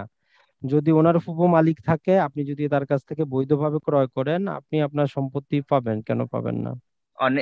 এই অংশটুকু আমরা যার থেকে ক্রয় করছি ভাই, উনি আমাদের লিখে দিয়ে গেছে, তো উনি উনি তো আমাদের দলিল মলিল দিয়ে গেছে, কিন্তু উনাদের যে পর্চা অনেক আগে, প্রায় 70 বছর আগে হয়ে গেছে আর কি। না, ওটা তো তো আর এখন আমরা এখনো কথা, পাইনি। কথা হচ্ছে সেটা না, এখন আপনি বিভিন্ন কারণবশত, ওই জন্যই তো আইনজীবীরা থাকে, তাই না। তো ওনারা আপনারা এমন কারণ দেখাবে যে আপনি এতদিন জানতেন না, এখন আপনার কজ অফ অ্যাকশন আসছে, হয়তো আপনি বিক্রি করতে গেছেন, বিক্রেতা ক্রয় করতেছে না। হ্যাঁ, তখন আপনি দেখাবেন যে দলিলে এই মালিকানা ঠিক আছে, খতিয়ানে অন্যজনের নাম থাকার কারণে আপনি বিক্রি করতে পারতেছেন না, বুঝছেন কিনা। তখন আদালত দেখবে যে আসলে যদি আপনার দখলে থাকে, মালিকানাটাও ঠিক থাকে, খতিয়ান তো শুধু খাজনা দিবেন, এটা দিয়ে তো আর মালিকানা আসবে না, তাই না। তো ওটা মানে আপনি সংশোধন করাইতে পারবেন। আগে জি। আইনজীবীর মাধ্যমে যে কাগজপাতি আছে এগুলো একজন আপনার আইনজীবীকে দেখান, দলিলের মাধ্যমে উনি মালিকানাটা বের করুক, যদি মালিকানা ঠিক থাকে আপনি ওইটা বাকিটা করতে মানে পারবেন। উনারা বলতেছে ওই অংশটুকু উনাদের খতিয়ানে আছে, উনারা দখল করবো, কিন্তু আমরা দখলে আছি আর কি। না, সেটাই দেখেন, আমি একটা কথা বলি, আমরা তো এক কথাই বললাম, খতিয়ানে নাম আসলে কেউ মালিক হয় না, কারো নাম বাদ গেলে কেউ মালিকানা হারায় না, বুঝছেন কিনা। আর আপনাদের বেদখল করলেও আপনারা মালিকানা থাক বা না থাক 2 মাসের মধ্যে মামলা করে ও দখলে ফিরে যাইতে পারবেন, সহজ কথা, বুঝছেন। এখানে মানে টেনশনের কিছুই নেই। আচ্ছা, একটা ভাই আপনাদের কোর্স প্রসঙ্গে জানার ইচ্ছা ছিল আর কি। যে আমরা তো কোর্স প্রসঙ্গে আমাদের ক্লাসটা, তারপরে তো বিভিন্ন রকম আমরা উত্তর দিলাম, তারপরে এই যে চিত্রে যেমন আপনারা দেখতেছেন আমাদের কোর্সটা কালকে থেকে শুরু হচ্ছে, 2টা ভাগে বিভক্ত। যে 12টা ক্লাস হচ্ছে যারা শুধু জমি সংক্রান্ত বিষয়গুলো জানতে চায়, দলিল খতিয়ান নকশা জমি মাপা, তাদের জন্য 12টা ক্লাস আমরা 2000 টাকা নিচ্ছি। আর টোটাল আমাদের ক্লাস 24টা, যেখানে বিভিন্ন আইনগুলাও থাকবে, যেমন তামাদি আইন আছে, সুনির্দিষ্ট প্রতিকার আইন। যারা আদালতের আরো আনুষঙ্গিক অসংখ্য কিছু জানতে চায় তাদের জন্য টোটাল 4,000 টাকায় কালকে থেকে আমাদের কোর্সটা শুরু হবে। তো প্রতি আর আমাদের ক্লাসগুলো হবে সন্ধ্যায় আর কি, এই যে সেম একই টাইমে বাংলাদেশ সময় 9টা 9:30টার দিকে। আর ভাই আমরা তো স্টুডেন্ট মানুষ, আমাদের জন্য একটু বিবেচনা করলে ভালো না, হয় ভাই। সেইটা আপনি আমার হোয়াটসঅ্যাপ নম্বরে মেসেজ দিয়েন, সেটা ভিন্ন কথা। আপনার ভাই যদি আগ্রহ নাম্বার থাকে কোনটা ভাই তাহলে আপনার ভাই? নাম্বার এখানে তো আমার পুরা প্রতিটা ভিডিওতেই তো ভাই নাম্বার দেওয়া আছে। তারপরে এখানে হোয়াটসঅ্যাপ নাম্বার দেখেন কোনটা ভাই? ওইটাতেই দেওয়া আছে, এই যে 013189711982, এই নাম্বারে হোয়াটসঅ্যাপ আছে। ও আচ্ছা আপনি আচ্ছা। হোয়াটসঅ্যাপে মেসেজ দিয়েন। কারণ কথা হচ্ছে যাদের আগ্রহ আছে তারা অবশ্যই যোগাযোগ করবেন, টাকা পয়সা তো বড় কথা না। কারণ কিছু মানুষ থাকবেই যাদের কিছু ব্যক্তিগত সমস্যা থাকতে পারে, তো আপনি হোয়াটসঅ্যাপে জানায়েন ইনশাআল্লাহ। আচ্ছা আচ্ছা ভাই। রোশন ভাই আশা করি শুনতেছেন মনে হয়। রোশন ভাই কি আছেন? জি জি জি, শুনতেছি। যাক, আপনি যদি কিছু বলতেন, আমি তো অনেকক্ষণ ধরে বললাম। আমি আম, দেরিতে জয়েন হয়ে গেলাম, আমার আরো একটু আগে জয়েন করলে ভালো হতো। যাই জি হোক, আমি মানে যারা আমাদের এই লাইভ অনুষ্ঠান দেখছেন বা শুনছেন, আমি রিকোয়েস্ট করব যে যদি কেউ জমি জমা সংক্রান্ত বিষয় স্বল্প সময়ে জ্ঞান অর্জন করার জন্য আগ্রহী থাকেন, তাহলে এই কোর্সটা আপনাদের জন্য যথাযথ হবে। আবার অনেকে হয়তো সার্টিফিকেট বা এই ধরনের ইস্যু নিয়ে প্রশ্ন করেন, আমরা আসলে সার্টিফিকেট দিচ্ছি না। এই কোর্সটা আসলে আহ, যারাই করবেন তাদের প্র্যাকটিক্যাল লাইফের জন্য, প্র্যাকটিক্যাল লাইফে জমি জমা সংক্রান্ত যে সকল বিষয় নিয়ে সমস্যা তৈরি হয়, যেমন খতিয়ান, দলিল, আপনার রিয়েল এস্টেট ব্যবসা থেকে শুরু করে ব্যাংকারদের জন্য, বা শিক্ষানবিশ আইনজীবী বা আইনজীবী যারা রয়েছেন, এই সেক্টরটাকে ঘিরে যাদের আমাদের চলাফেরা বা জীবন এগিয়ে যায়, আমি তাদেরকে আহ্বান করব যে আপনারা ভর্তি হতে পারেন। নিঃসন্দেহে আশা করি এই কোর্সটা আপনাদের জীবনে সহযোগিতা বা আপনাদের জীবনের পেশাগত জীবনেও সহযোগিতা করবে। আমরা আমাদের পক্ষ থেকে সর্বোচ্চ চেষ্টা করব, আমাদের জ্ঞান থেকে আমরা আমাদের সর্বোচ্চ এক্সপিরিয়েন্স আপনাদের সাথে শেয়ার করে আপনাদের সাথে আমাদের জ্ঞানকে শেয়ার করার চেষ্টা করব। আশা করি আপনারা আমাদের এই কোর্সের সাথে অংশগ্রহণ করে এগিয়ে যাবেন। আর আপনাদের সাপোর্টেই কিন্তু আমরা আগামী দিনে আরো সুন্দর করে কোর্স সাজানোর অনুপ্রেরণা পাই। যেমন আমরা প্রথম যে কোর্সটা সম্পন্ন করেছি সেখানে কিন্তু আমরা আশাব্যঞ্জক সাড়া পেয়েছি এবং আমাদেরকে পার্টিসিপেটরা আরো বেশি উৎসাহ জাগিয়েছেন সেকেন্ড কোর্স করতে। তখন সেকেন্ড কোর্স করার পর আমরা দেখলাম যে না, মানুষের উপকার হচ্ছে, এটা কন্টিনিউ করা যায়। যার প্রেক্ষিতে কিন্তু এই থার্ড কোর্স আমাদের শুরু হচ্ছে, যেখানে আমরা অনেকগুলা সাবজেক্ট সুন্দরভাবে আপনাদের সামনে উপস্থাপন করব ইনশাল্লাহ। আপনারা সাথে থাকবেন, আপনাদের সাথে কোর্সের ক্লাসগুলোতে দেখা হবে সেই আশা রাখছি। ধন্যবাদ সবাইকে। আসসালামু আলাইকুম। জি, যাক, আমরা অনুষ্ঠানটা শেষ করব। যে ইসলাম ভাই আর কিছু বলতে চান? সংক্ষেপে বলেন, আমরা শেষ করব। একটা জিনিস আমি হেবার জিনিসটা শুনলাম, তো আমি যদি হেবা নর্মাল হেবা আর একটা হচ্ছে বাশারাতুল এওয়াজ, যেটা এই দুটোর ভিতরে পার্থক্যটা কি? আর আমি বাশারাতুল এওয়াজের ভিতরে যদি হেবা করি, তো ড্রাফটিং আমার কি ইনপুট করতে হয় যাতে আমি পরে হেবাটা ক্যান্সেল করতে পারি? এক নম্বর কথা হচ্ছে যে আসলে মুসলিম আইনে দেখেন 3 প্রকারের হেবা আছে। একটা হচ্ছে যে আপনি অতীতে আপনার জন্য কেউ কিছু করছে, আজকে আপনি তাকে প্রতিদান দিবেন, যেটাকে আমরা হেবা বলি হেবাবিল আওয়াজ। এটা একটা সেল ডিডের মতো, বুঝছেন? এটাকে আইনের ভাষায় এটাকে একটা সেল ডিড অন্তর্ভুক্ত করা হয়। এর জন্য জমির মূল্য অনুপাতে আপনাকে কি করতে হয়, খরচ দিতে হয়, রেজিস্ট্রেশন খরচ। আরেকটা হচ্ছে পিওর হেবা, যেখানে কোনো শর্ত থাকবে না, আপনি একদম স্ব ইচ্ছায় নিজ ইচ্ছায় কোনো প্রকার কারো কথাবার্তা না শুনে কোনো প্রতিদান না নিয়ে আপনি দিয়ে দিলেন জমিটা, কোনো শর্ত চলবে না। এটা হচ্ছে পিওর হেবা। এটা আপনি শুধু 15টা সম্পর্কের মধ্যে করতে পারেন। এটাতে আপনার 100 টাকা রেজিস্ট্রেশন খরচ। আর যেটা হচ্ছে আমাদের হেফাবিল বাশারাতুল এওয়াজ, এটা হচ্ছে একটা শর্ত যুক্ত। যেমন আমরা কিছু লাইফ সত্য, জীবন সত্য দলিলের নাম শুনছেন হয়তো আপনি, ওই দলিলটা করার জন্য যে খরচ, একই প্রকার খরচ আপনার, যে আপনি যদি হেফাবিল বাশারাতুল আওয়াজ করেন, এটার আপনার রেজিস্ট্রেশন খরচ আছে প্রায় মোটামুটি 5.5%-এর উপরে আসবে। এক্ষেত্রে কিছু আপনার শর্ত থাকে, যেমন হয়তো আপনি বললেন যে আপনার ছেলেকে, আপনার 10 বিঘা জমি আছে, তাকে আপনি এই শর্তে হেবা করতেছেন সে প্রতি মাসে আপনাকে 20,000 করে টাকা দিবে। এখন যদি সে 20,000 টাকা না দেয়, তখন আপনি আদালতে যাইতে পারবেন যে এই যে শর্ত ছিল সে শর্তটা পূরণ করতেছে না, তাই আমি হেবাটা ক্যান্সেল করব। কথা বুঝছেন কিনা? জি, ফেরদৌস ভাই বলেন, কিছু বলবেন? হ্যাঁ, হ্যালো ভাই। জি, ভাই আমাদের যে কোর্স করা হবে সার্টিফিকেট দেওয়া হবে না? আসলে ভাই ওই তো প্রথমেই তো আমাদের ভাই বললো, এখন আপনি আসলে কি সার্টিফিকেট চান, এটা দিয়ে আপনি কি করবেন, কথাটা বুঝেন। এখন যে আপনি যে কোচিং সেন্টারে কোচিং করেন তারা কি সার্টিফিকেট দেয়? এখন এই দলিল পড়ার জন্য আপনি যেটা শিখবেন, কি সার্টিফিকেটটা দিব এই যে আপনি আমিনশিপের বলেন? জন্য ভাই। না, আমিনশিপের জন্য কথাটা বুঝেন। আমিনশিপের জন্য আপনারা যদি সার্টিফিকেট নিতে চান, এটার খরচ কিন্তু প্রায় 5,500 টাকার উপরে পড়বে। কথাটা বুঝেন, যারাই আপনারা সার্টিফিকেট নিতে চান 3 মাসের কোর্স করতে হবে, 5,500 টাকার উপরে আপনাকে পড়বে। আপনার এক ফিজিক্যাল পরীক্ষা দিতে হবে। কথাটা বুঝছেন? আপনি যে কোনো জায়গায় যান, আপনার পরীক্ষা দেওয়া ছাড়া কেউ আপনাকে সার্টিফিকেট দিবে না, এবং 3 মাসেরই কোর্স। 3 মাসের নিচে কোনো কোর্স হয় না। যেগুলো সার্টিফিকেট দিচ্ছে তারা তাদের মন মতো দিচ্ছে, বুঝছেন কিনা? কারিগরি শিক্ষা বোর্ড বলেন যেভাবে অনুমতি নেয়, 3 মাসের নিচে কোনো সার্টিফিকেট দেওয়ার কোনো নিয়ম নাই। আর ওর খরচটা, প্রতিদিন তো ক্লাস হবে না, সপ্তাহে 2টা ক্লাস হবে, 3 মাস, 5,500 টাকা খরচ। এখন এটা যদি আমরা বলি আপনারা অংশগ্রহণ করবেন? করবেন না, কথাটা হচ্ছেন কিনা? যে 3 মাস পরে সার্টিফিকেট পাবো, 5,500 টাকা দিব, জীবনেও দিবেন না, বুঝছেন? তারপর আমরা এই কথাটা বলবো, যাদের সার্টিফিকেট নেওয়ার ইচ্ছা আছে, আপনারা যদি শিখে থাকেন, আপনাদেরকে আমরা যে কোনো কোচিং সেন্টারে এনরোল করে দিব। আপনাকে পরীক্ষা দিতে হবে, সেখানে আলাদা ফি আছে। ওভারঅল যদি প্রায় 2,500 টাকার মতো আপনাকে ফিটা দিতে হবে, একটা পরীক্ষা দিতে হবে, তারপরে আপনি সার্টিফিকেটটা পাবেন, বুঝছেন কিনা? আচ্ছা। জি, মানিক ভাই কিছু বলবেন? আপনার দিয়ে শেষ করি আজকের অনুষ্ঠান। জি ভাই, ওই যে আমি বলছিলাম যে আমিন নিয়ে যে সমস্যাটা, জি, মানে ওই মুহুরি বলে, তো সে আমার রেজিস্ট্রি যেদিন হওয়ার কথা ছিল সেদিন হয়নি।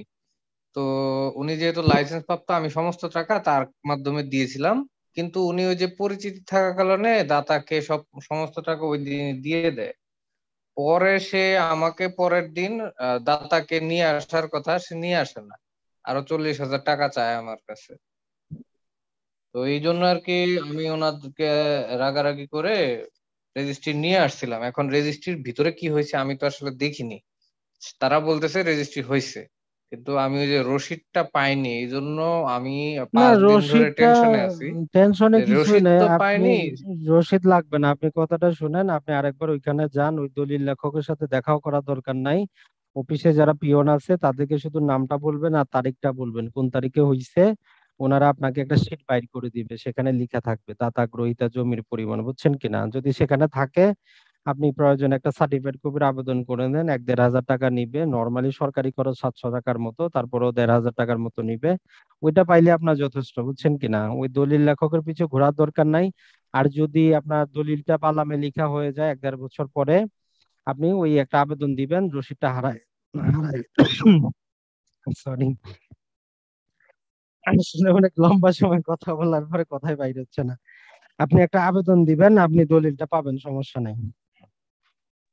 ঠিক আছে ভাই, থ্যাংক ইউ, অসংখ্য ধন্যবাদ।